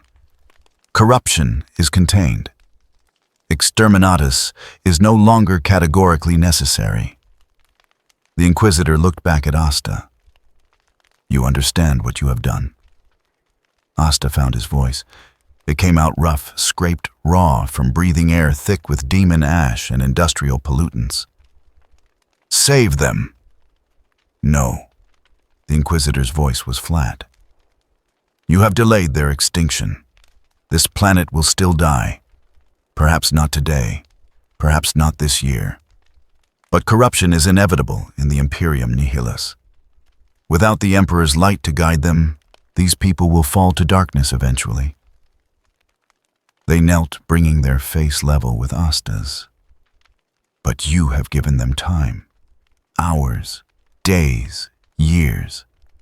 I do not know how many. And in that time, some of them may find meaning beyond mere survival. Some of them may remember what it feels like to hope." The Inquisitor stood. "The Exterminatus order is suspended. Fleet will remain in orbit for observation. You will be monitored. If warp activity resurges, the torpedoes will fall regardless of your protests." "Understood," Asta managed. The Inquisitor turned to leave, then paused. "One more thing. Fleet Command has drafted a kill order, Alpha Class. Authorization to eliminate you through any means necessary if you prove to be a threat to Imperial stability." Asta's hand tightened on his sword hilt. "The order has been suspended. Not cancelled. Suspended. Because current evidence suggests you are stabilizing the warp presence on this world. As long as you remain here, reality remains coherent in ways it should not."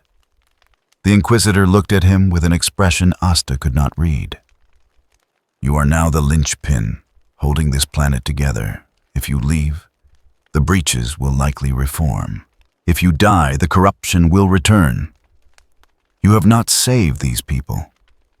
You have become their lifeline, and lifelines can be cut." They walked back to the portal. The Grey Knights followed, before stepping through the librarian turned back one final time. "What are you?" he asked. Not demanding, genuinely curious. Asta leaned back against the wall behind him. His eyelids felt like they weighed 1,000 pounds each. "Tired," he said simply. The librarian's helmet tilted. Then he nodded once and stepped through the portal. Reality sealed behind them. Asta sat alone in the plaza. Workers moved around him, going about their tasks, occasionally glancing his direction with something that might have been the distant memory of gratitude.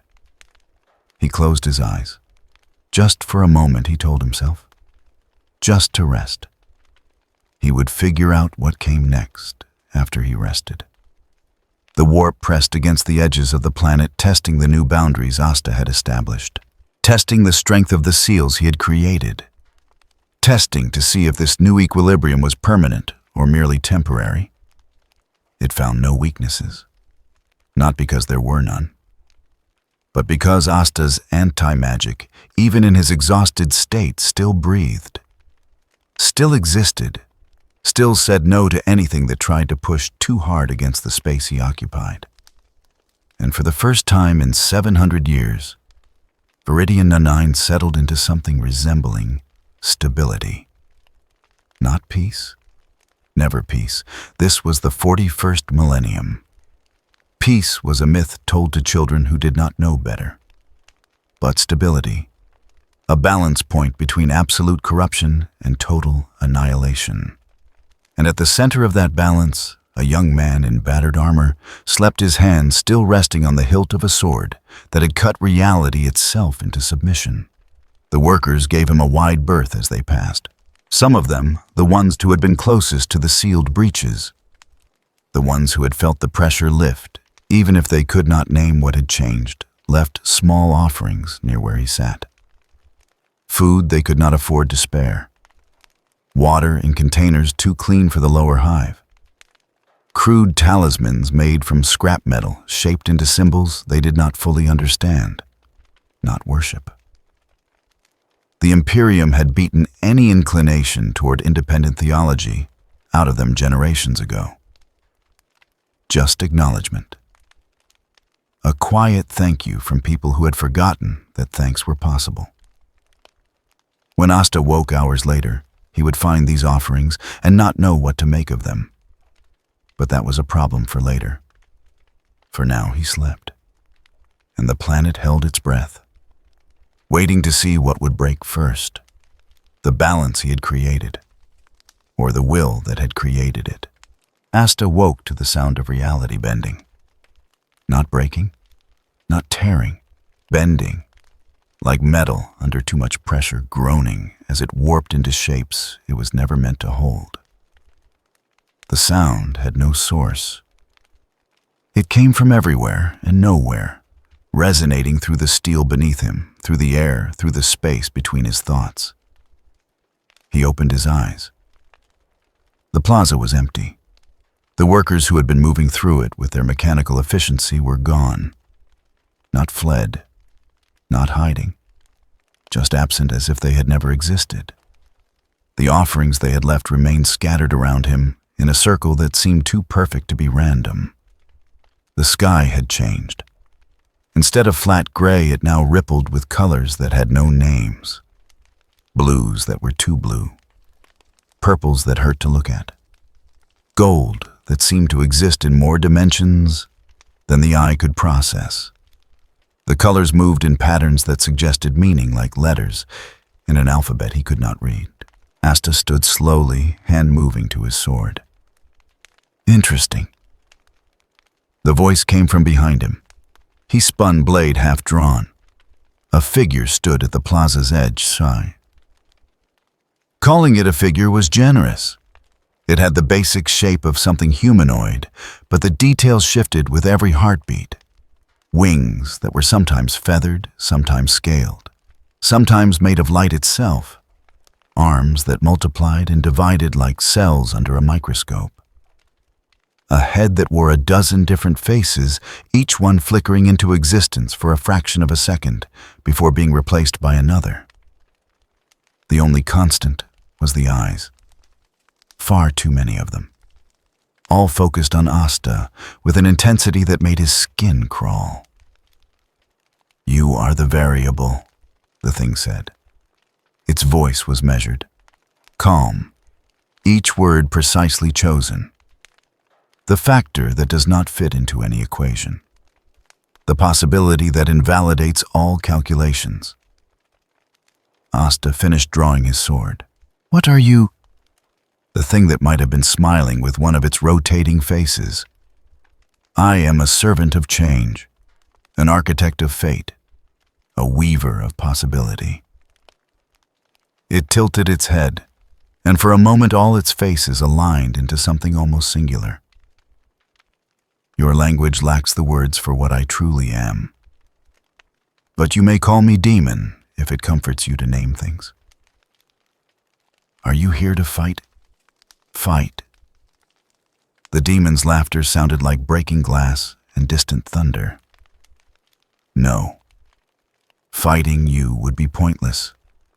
You exist outside the framework of causality I manipulate. You cannot be outmaneuvered because you do not follow paths.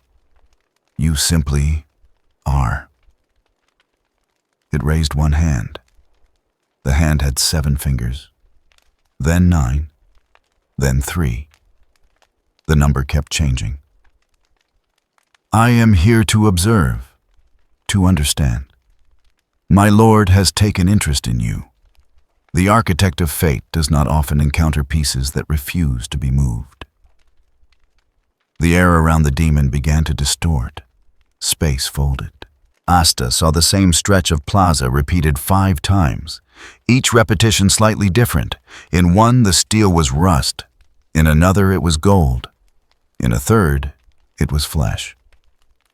Let me show you, the demon said, what you are disrupting.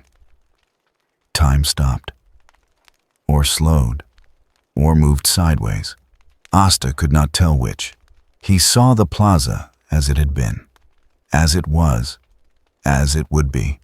All 3 versions overlaid on each other like transparent sheets of parchment.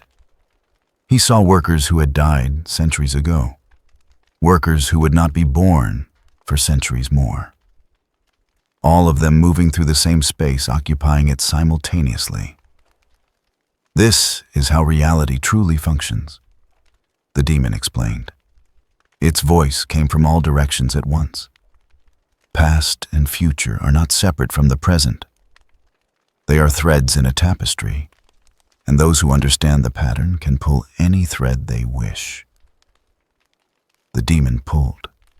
One of the workers from the future that would be stumbled, changed direction, walked into machinery that crushed him. The timeline shifted, rippled, adjusted to accommodate the new outcome. Cause and effect, the demon continued. Action and consequence, all of it malleable, all of it subject to revision by those with sufficient will. It pulled another thread. A building collapsed. 10,000 people died. The timeline absorbed the change and continued. Your existence offends this truth. You do not bend. You do not adjust. You simply refuse to acknowledge that reality can be rewritten. Asta watched the overlaid timelines with growing understanding. You're trying to show me I can't win. Win. The demon's many voices harmonized into something almost sympathetic. There is no winning or losing. There is only the pattern. And you are a knot in the weave that should not exist. It gestured broadly. The space around them expanded. Suddenly, they were not in the plaza. They were in a void filled with threads. Billions of them. Trillions, each one a timeline, a possibility, a potential outcome. The demon moved through them like a conductor directing an orchestra.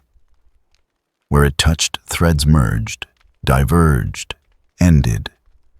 New threads sprouted to replace the old. Behold, it said, the future of this world. The threads showed Asta visions. Viridian 9, burning under orbital bombardment. The same world thriving under the Imperium's heel.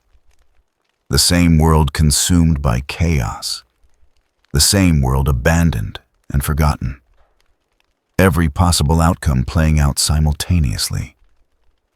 And in none of them, the demon said quietly, do you belong? It pulled a specific thread. Asta saw himself leaving the planet, saw the breaches reopening the moment he departed, saw the corruption returning like water filling a hole. You are a temporary anomaly, a brief disruption. When you are gone, the pattern will reassert itself. Asta looked at the demon, at the infinite threads, at the countless futures where nothing he did mattered.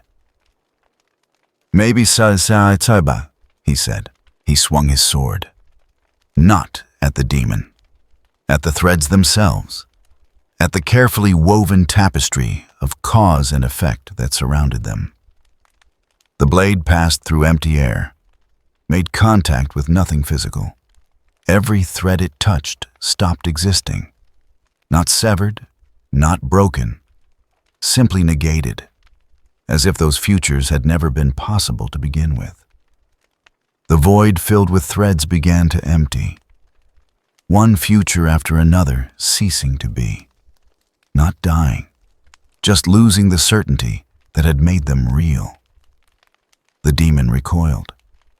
For the first time, its faces aligned into a single expression: shock. "You cannot," it said. "That is not how." Asta swung again. More threads disappeared. The carefully constructed web of possibility began to unravel. Not collapse. Unravel.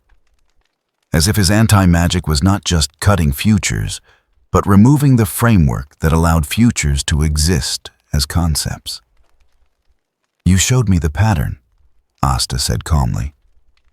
"Showed me how you pull threads to change outcomes."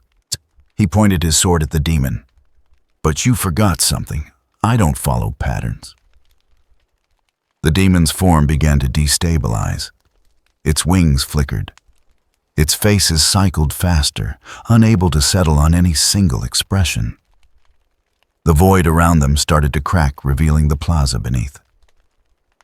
The normal non-infinite plaza, where time moved in only one direction and futures stayed safely theoretical. "This is not possible," the demon said. Its voices no longer harmonized. They spoke over each other, argued, contradicted. "You cannot simply ignore the fundamental structure of reality. You cannot—" Asta stepped forward, into the demon's space, into the aura of distorted causality that surrounded it. His anti-magic spread out like a wave. Where it touched the demon's power, that power simply stopped working. The time manipulation ceased. The overlaid timelines collapsed back into linear progression. The impossible angles straightened into geometry that made sense.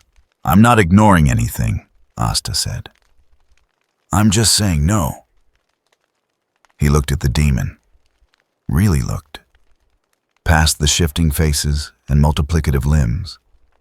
Past the aura of cosmic significance it wrapped around itself. He saw what it actually was. A creature. Powerful, yes. Ancient, probably. But ultimately just a thing that existed in a specific place at a specific time. It had substance, had presence.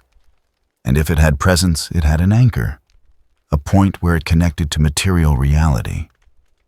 Asta found that point. It was not physical, not something he could touch, but he could feel it. A tether running from the demon's core into the warp beyond. A lifeline that kept it manifested in this dimension. A connection that said, "This being belongs here." His sword moved. Not a slash, a thrust, precise, targeted. The blade passed through the demon's shifting form without resistance. Found the anchor, the invisible thread that bound it to real space. Cut. The demon's eyes went wide, all of them, simultaneously. "No," it said, one voice now, clear, almost human. "You cannot sever." It began to pull backward. Not walking, not flying, being pulled. As if something on the other side of reality had grabbed its tether and was reeling it in, the demon reached out fingers, grasping for purchase on material space, finding none. "The architect will remember this," it said as it receded. "Will remember you. Will weave you into plans so complex you will not see them until they have already ensnared you." Asta lowered his sword. "Tell your architect I'm not interested in being part of anyone's plans." The demon's form stretched, elongated, became two-dimensional, then one-dimensional, then a point, then nothing. Silence filled the plaza. Asta stood alone, breathing hard, sword still extended toward empty air.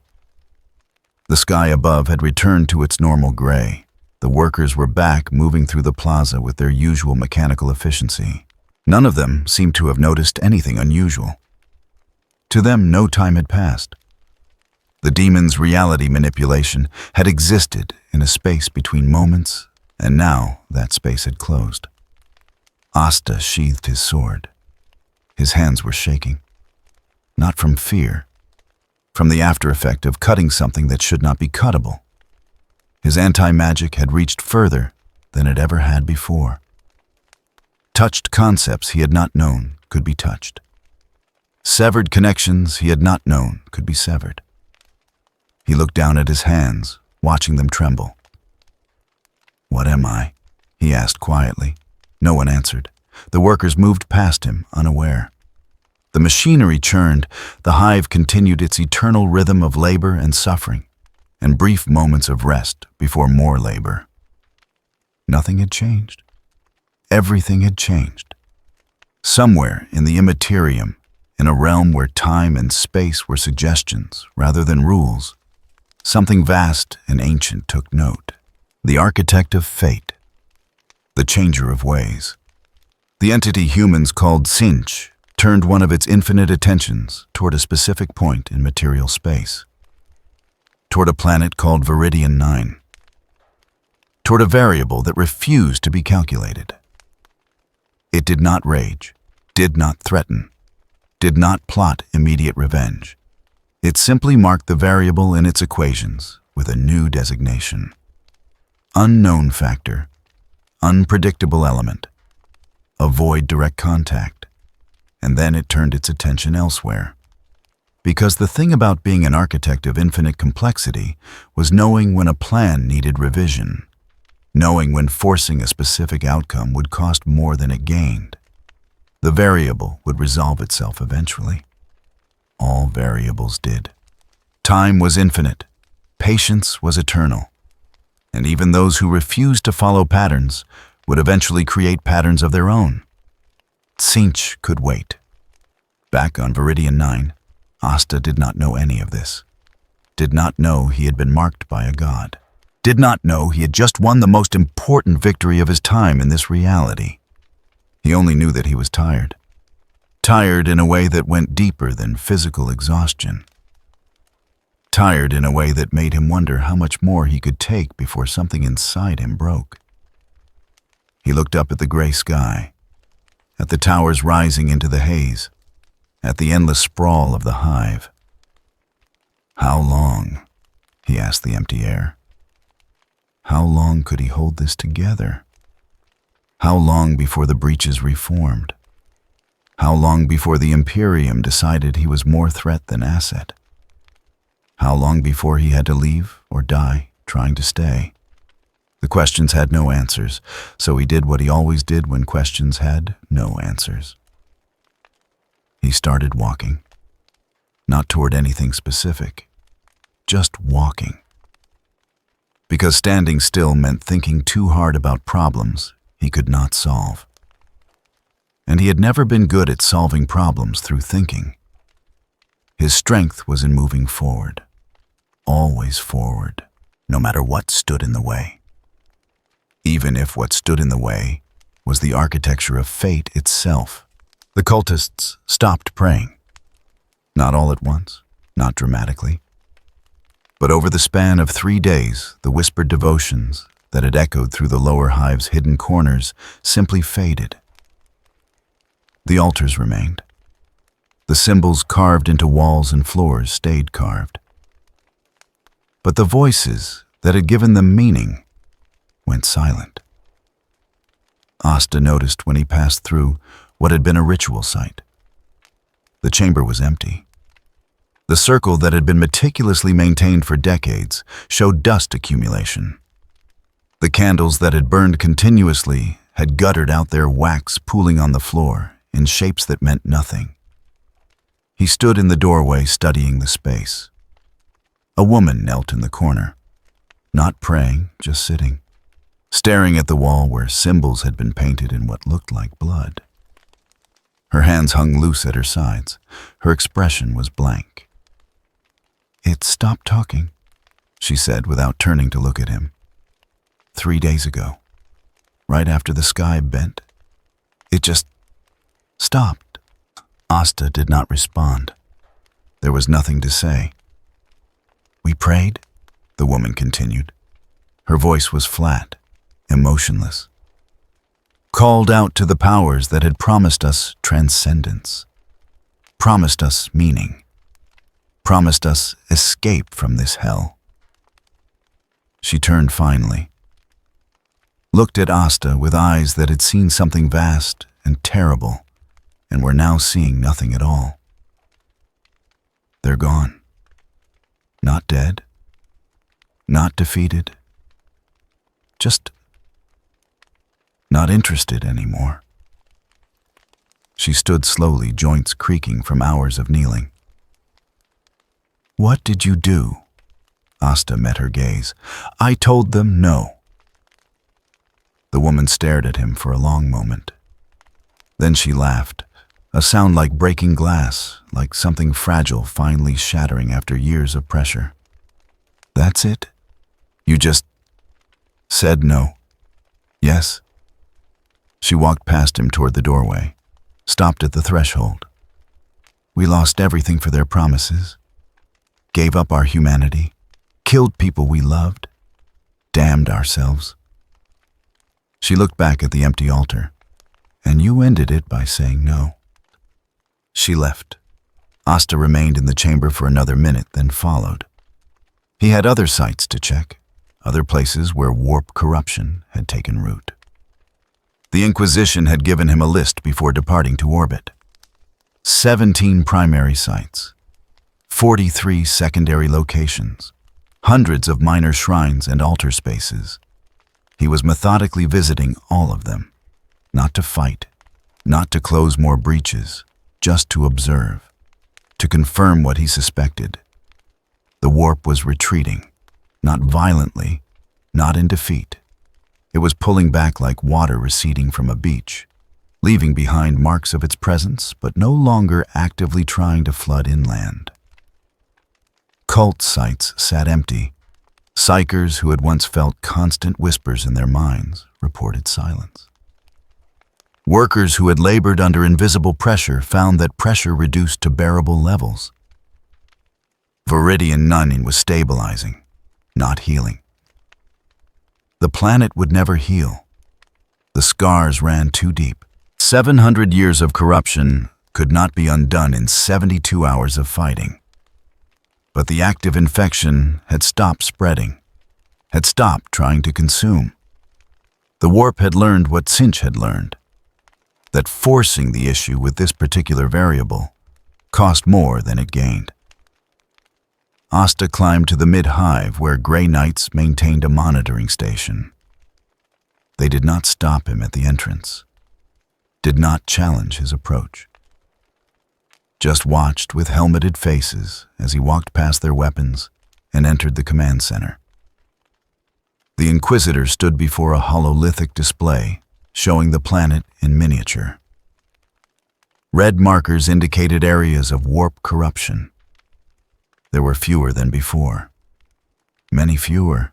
60% reduction in psychic phenomena, the Inquisitor said without turning. 70% reduction in demonic manifestation attempts. Cult activity down to levels considered manageable by Ordo Malleus standards. They finally looked at Asta. The planet is no longer terminal. Corruption remains, will always remain, but it exists at levels the Imperium can tolerate. "Good," Asta said. The Inquisitor's expression did not change. "The Exterminatus order has been officially rescinded. Viridian nunning will remain under Imperial control. Tithe obligations will resume. The population will continue to serve the Emperor's will through labor and sacrifice." They walked closer, stopped an arm's length away. Nothing has truly changed for these people. They will still suffer, still die in manufactorums and processing plants, still live lives that barely qualify as living. You have not saved them from their fate. You have only delayed one specific form of death. Asta nodded. I know. And you are satisfied with this outcome? No. Asta looked at the hololithic display, at the red markers that still remained. But it's better than nothing. The Inquisitor studied him for a long moment. The fleet is withdrawing. A garrison will remain. 20 Grey Knights, 2 Inquisitors, monitoring teams to track warp fluctuations. They paused. You will be monitored as well. Your movements, your actions, your continued impact on the planet's warp signature. The kill order remains suspended, but not rescinded. Should you prove to be a long-term threat to Imperial stability, it will be enacted. Understood. There is one additional complication. The Inquisitor gestured to the display. A new marker appeared. Not red. Blue. Centered directly on Asta's current location. You are the stabilizing factor. Analysis suggests that your presence is actively suppressing warp corruption beyond the simple closure of breach points. Your anti-magic creates a null zone approximately 3 kilometers in radius. Within that zone, warp phenomena decrease by 90%. The Inquisitor's eyes fixed on him. If you leave this planet, corruption will likely return to terminal levels within weeks. The breaches will reform. The cults will reorganize. Everything you accomplished will unravel. Asta felt something cold settle in his stomach. You're saying I'm trapped here? No. You are free to leave at any time. But leaving means condemning this world to death. The Inquisitor's voice remained flat, neutral. You have become the linchpin holding Viridian 9 together. A living seal against the warp. The Imperium cannot force you to remain. But the consequences of departure are clear. Silence filled the command center. Outside, through the plasteel windows, the gray sky stretched endlessly. Towers rose into the haze. Somewhere far below, millions of workers toiled in conditions that ground them down to nothing. Asta had saved them from one death. Now he learned he had bound himself to them in the process. How long? He asked quietly. Unknown. Months, years, decades. The Inquisitor pulled up additional data.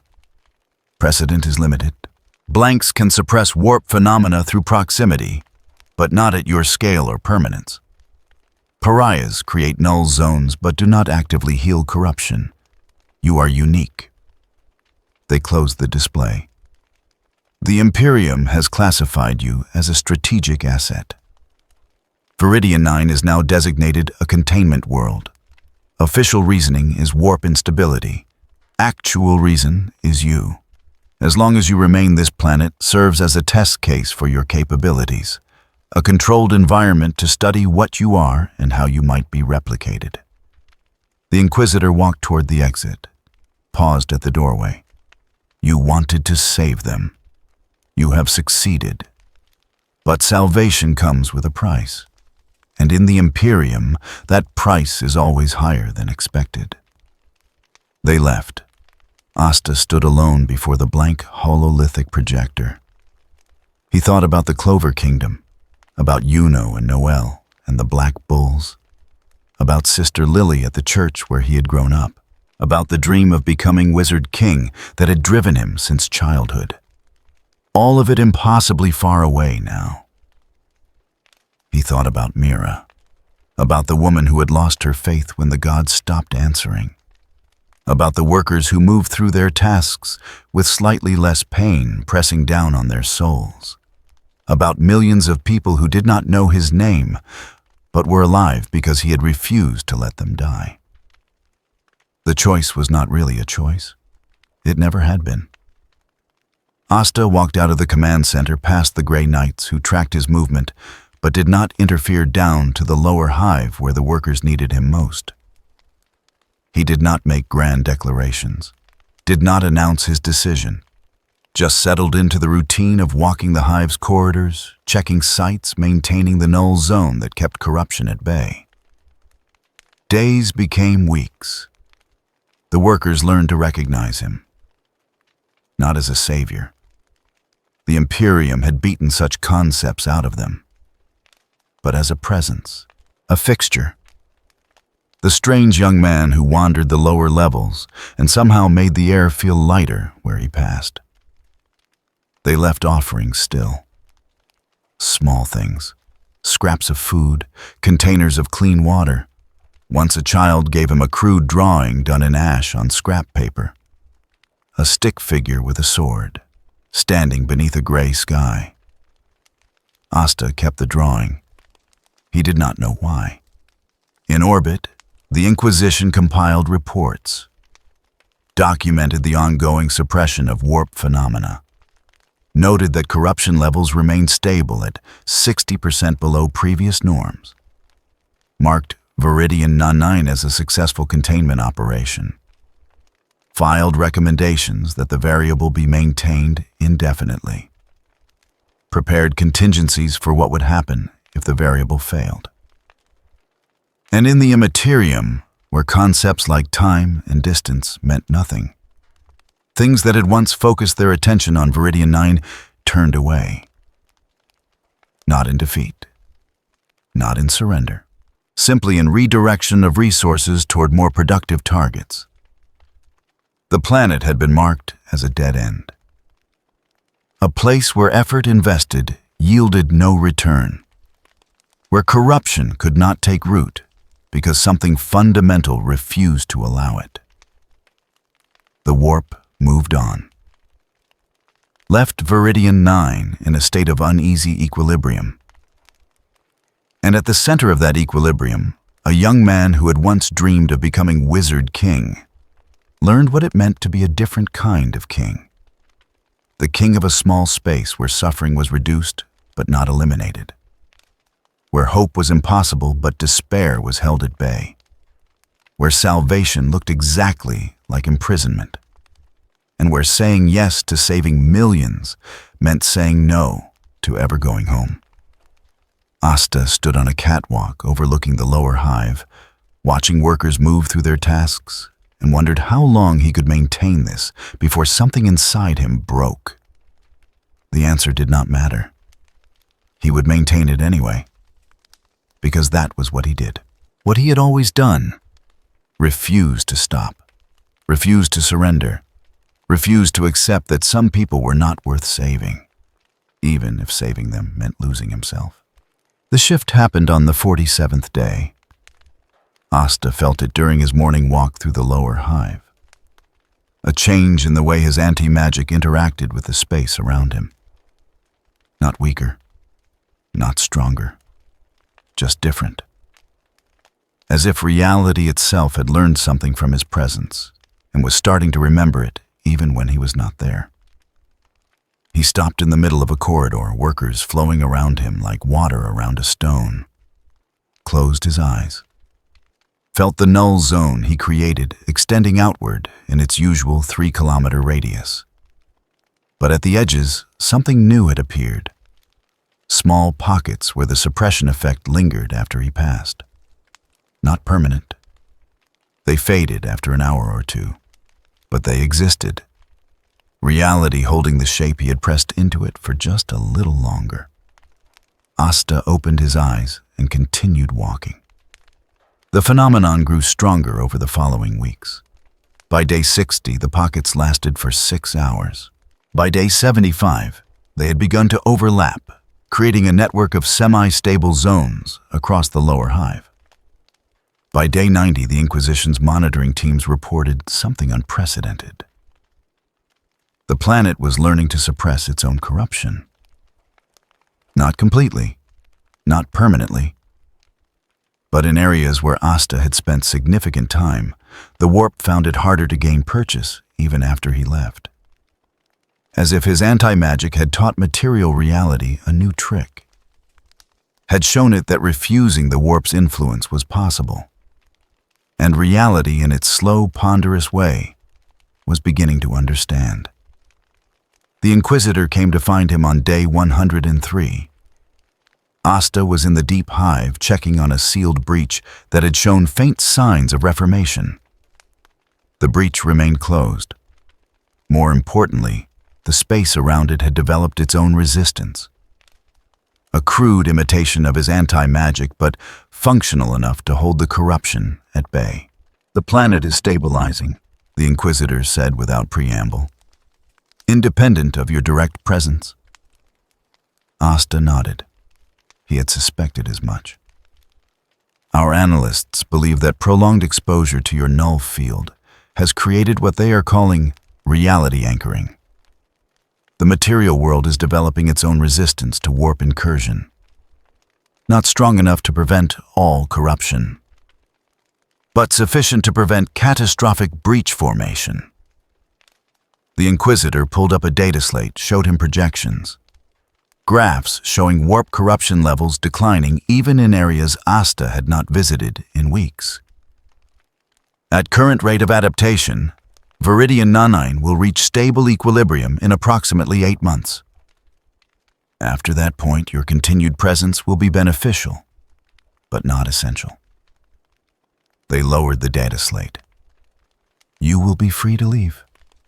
Asta looked at the sealed breach, at the workers moving through the chamber, going about their tasks with the same mechanical efficiency they had always shown, but with shoulders that did not carry quite as much weight, with faces that held fractionally less pain.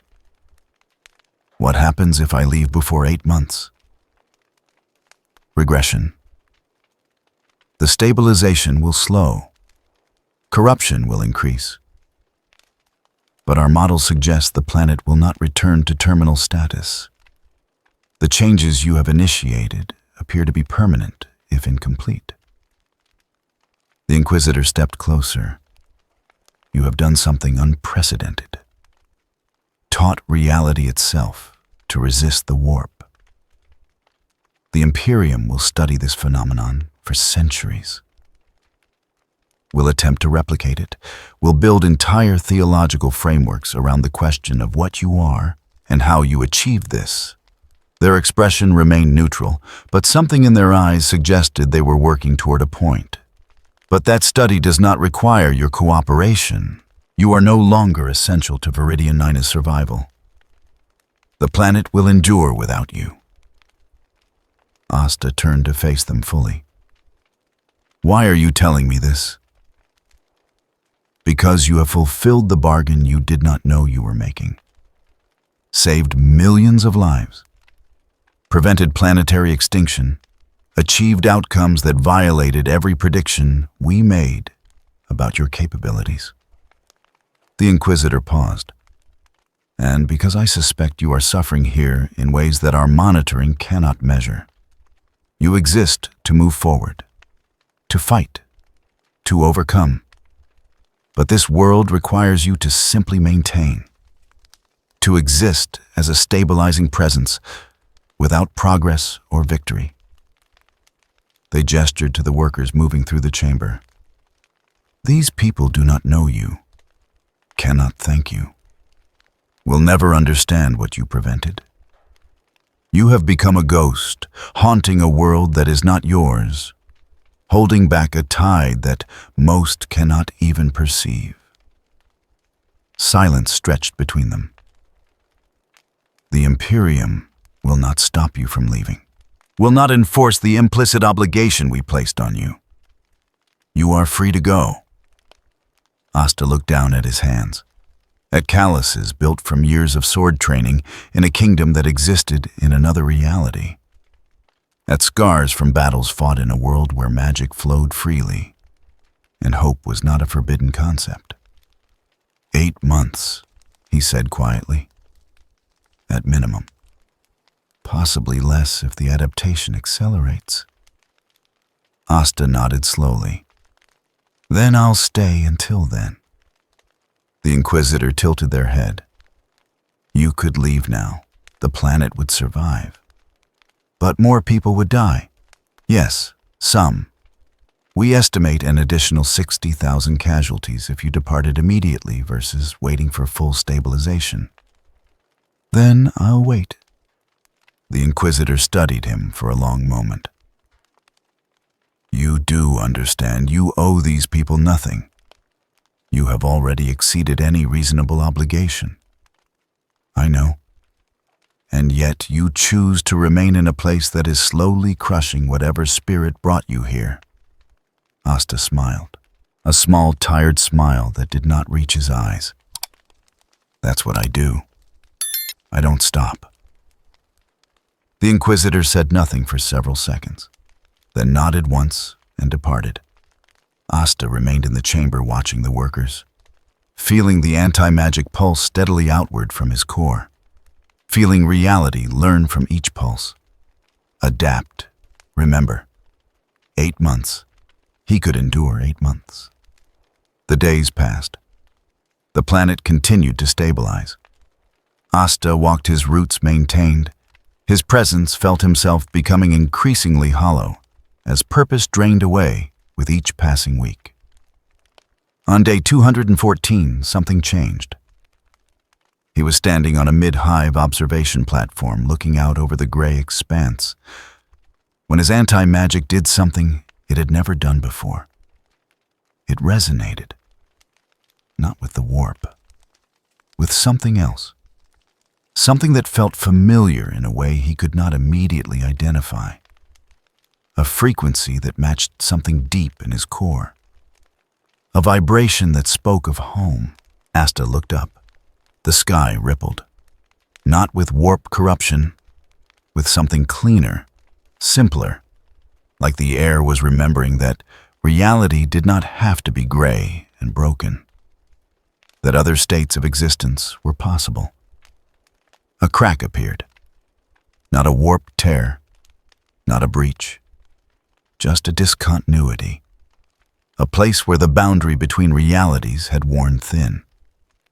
Worn thin because his anti-magic had been pressing against it for 7 months, and reality was finally responding by offering him a way out. Asta stared at the crack. It led somewhere. He could not see where, could not know for certain. But his anti-magic recognized it, resonated with it, wanted to flow into it the way water wants to flow downhill. Home, maybe, possibly, no guarantees, but a chance. He looked down at the hive below, at the workers who had left him offerings, at the spaces where his presence had taught reality to resist corruption, at a world that had stabilized because he had refused to let it die. The Inquisition's projections had been wrong. The planet had reached equilibrium 2 months ahead of schedule. His anti-magic had worked faster than anyone expected, had imprinted itself deeper into material reality. Viridian 9 would survive without him now. Not thrive, never thrive, but survive, endure. Continue existing in that narrow space between hope and despair that defined the Imperium. Asta reached out, touched the crack with his fingertips. It felt right. Like a door he had been searching for without knowing he was searching. Like the answer to a question he had not known how to ask. He did not announce his departure, did not say goodbye, did not leave messages or promises or reassurances that everything would be fine. He just stepped into the crack. The transition was not violent, not painful, just absolute. One moment he existed in Warhammer 40K. The next moment that reality no longer contained him. The workers below never noticed he was gone. They continued their tasks, shoulders carrying slightly less weight than before, breathing air that pushed back against corruption without needing someone to teach it how. The Grey Knights detected his absence within minutes. The Inquisition within hours. They searched, scanned, analyzed, found nothing. No warp signature, no psychic trace. No evidence he had ever been there except for the permanent changes he had left behind. The planet that had learned to resist. The reality that remembered what he had taught it. One inquisitor stood in the chamber where Asta had spent his last hour reading reports that tried to explain where he had gone. They found no answers, just absence. And in that absence, they wrote a single note in their personal log, not for official records, just for themselves. He was not hope. He was proof that refusal was possible, that the warp could be denied, that even in the Imperium's darkest corners, someone could say no and make it mean something. They closed the log, walked away, left Viridian 9 to its slow, grinding survival. And in another reality, in a place where the sky was not gray and the air did not taste of rust, something that might have been a door began to open. Asta hit the ground hard. Not metal, grass, soft earth that gave under his weight. The impact drove the air from his lungs, but it did not hurt. Not really. It felt like falling into something that had been waiting to catch him. He lay there for a long moment, face pressed into dirt that smelled of summer and growing things. Not rust, not oil, not the chemical tang of a world that had forgotten what clean air tasted like. Just earth. His fingers dug into the soil, felt it compress, felt moisture in the small roots of plants that grew, because they wanted to, not because they had been forced into existence by industrial necessity. Mana flooded into his lungs with his next breath. The sensation was overwhelming, like drinking water after months in a desert. The energy that filled the air here was so dense, so present, that it made his anti-magic react reflexively. His power pushed back against the mana, automatically creating a small bubble of null space around him. Asta forced himself to relax, to let the anti-magic settle, to remember that mana was not hostile, was not something that needed to be fought. He sat up slowly, green stretched in every direction, fields of grass swaying in wind that carried the scent of flowers and distant rain. Trees rose on the horizon, their leaves catching sunlight that was yellow instead of gray. The sky overhead was blue, actually blue, a color so vibrant it hurt to look at after 7 months of monochrome haze. Asta closed his eyes against the brightness, opened them again when he heard footsteps running toward him. Asta! The voice hit him like a physical force, familiar, loud, full of the particular brand of aggressive affection that only one person had ever directed at him. Magna crashed into him at full sprint, nearly bowling him over despite sitting down. Strong arms wrapped around his shoulders and something between a hug and a headlock. "Where the hell have you been?" Magna shouted directly into his ear. "You just vanished. Middle of a fight. 1 second you were there. Next second gone. Yami's been." Another voice cut through. Calmer, but edged with something sharp. "Magna, let him breathe." Magna pulled back enough for Asta to see past him. The rest of the Black Bulls stood in a loose semicircle. Gauche with his usual scowl. Vanessa with a smile that did not quite hide the concern in her eyes. Gordon muttering something inaudible.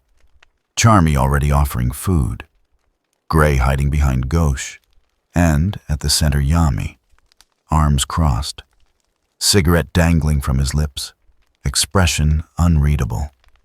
The captain looked Asta up and down, took in the battered armor, the scars on his hands, the exhaustion that sat in his eyes like sediment at the bottom of a well. "You look like shit," Yami said finally. Asta laughed. The sound surprised him. He had not laughed in 7 months, had not even thought about laughing. The muscles in his face felt strange performing the action. "Yeah," he managed. "I feel like it too." Yami took a long drag on his cigarette. Exhaled smoke that dispersed into clean air. "You're back, though." "Yeah." "For good?" Asta hesitated. Looked down at his hands. at calluses that had not existed before, at scars from claws that should not have been able to touch him. "I think so," he said quietly. Yami nodded once. "Good. We've got work to do.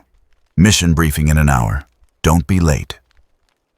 He turned and walked away, the rest of the squad following, leaving Asta sitting in the grass with Magna's arms still draped over his shoulders.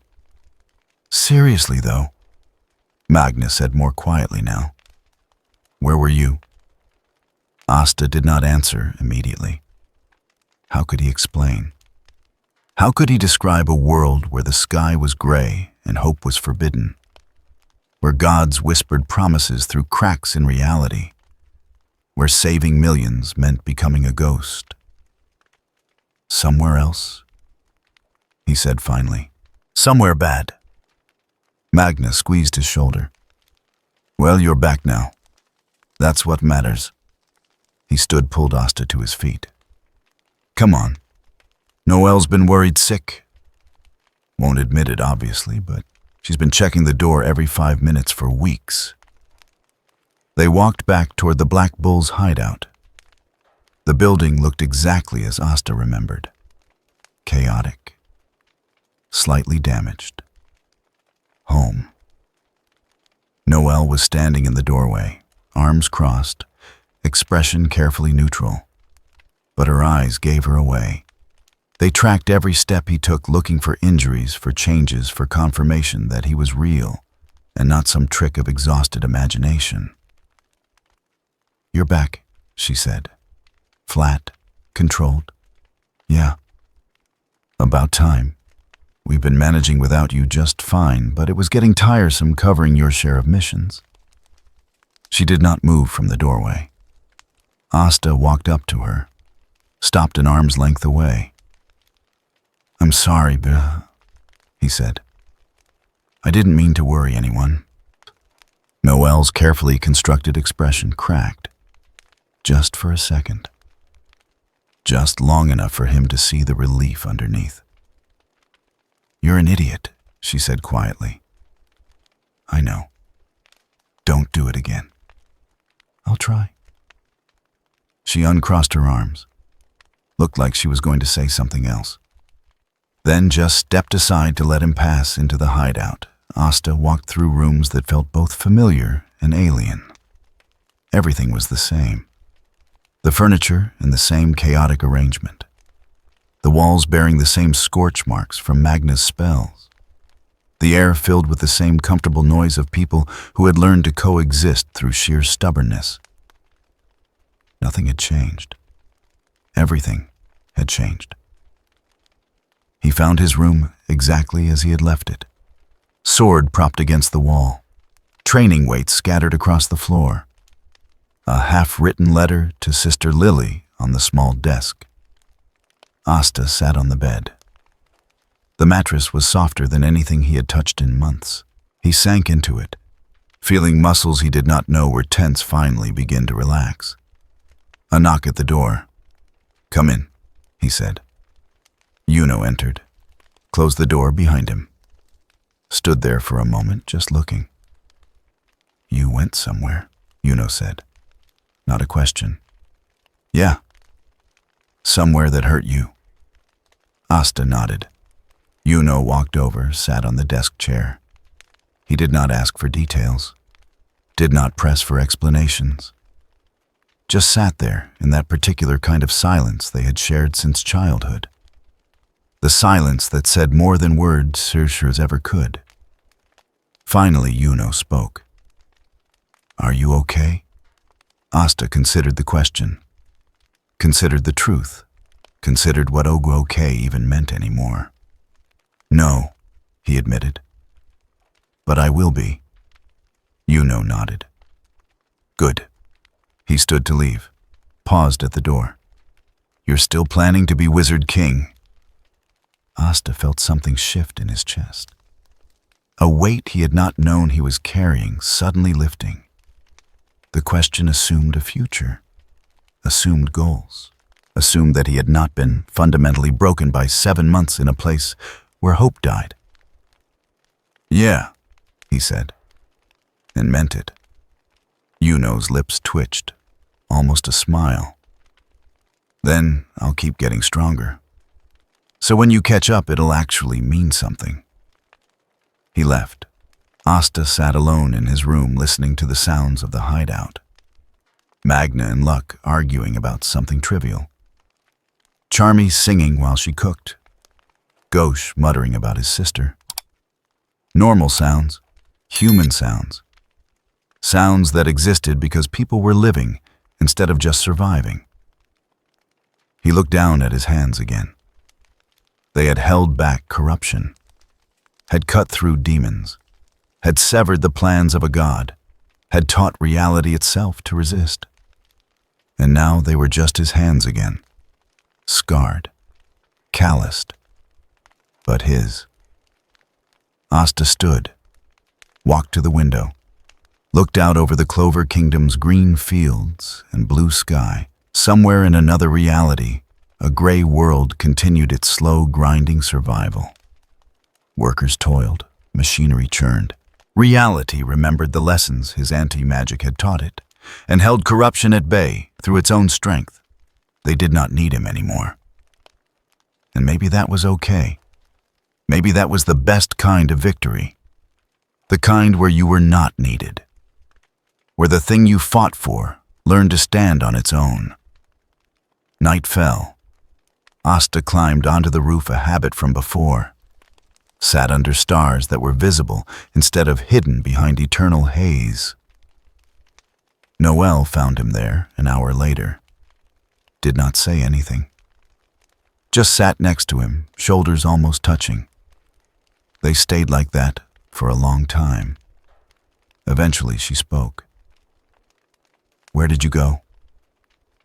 Asta looked up at the stars, at patterns of light that spoke of distance and beauty instead of threat and invasion. "Somewhere that needed help," he said finally. "Did you help them?" "Yeah, I think so." Noel nodded, leaned against his shoulder, just slightly, just enough. "Good," she said quietly. "That's what you do." Asta smiled, a real smile this time, one that reached his eyes. "Yeah," he said, "that's what I do." They sat under the stars, two people who had grown up poor and powerless, who had learned to fight because fighting was all they had, who had refused to accept the limits the world tried to place on them. And for the first time in 7 months, Asta felt something he had almost forgotten existed. Peace. Not the peace of solved problems, not the peace of finished battles, the peace of being home, of being with people who knew him, who cared about him, who would call him an idiot and mean it as affection. The gray world was far away now, impossibly far, separated by realities that did not touch.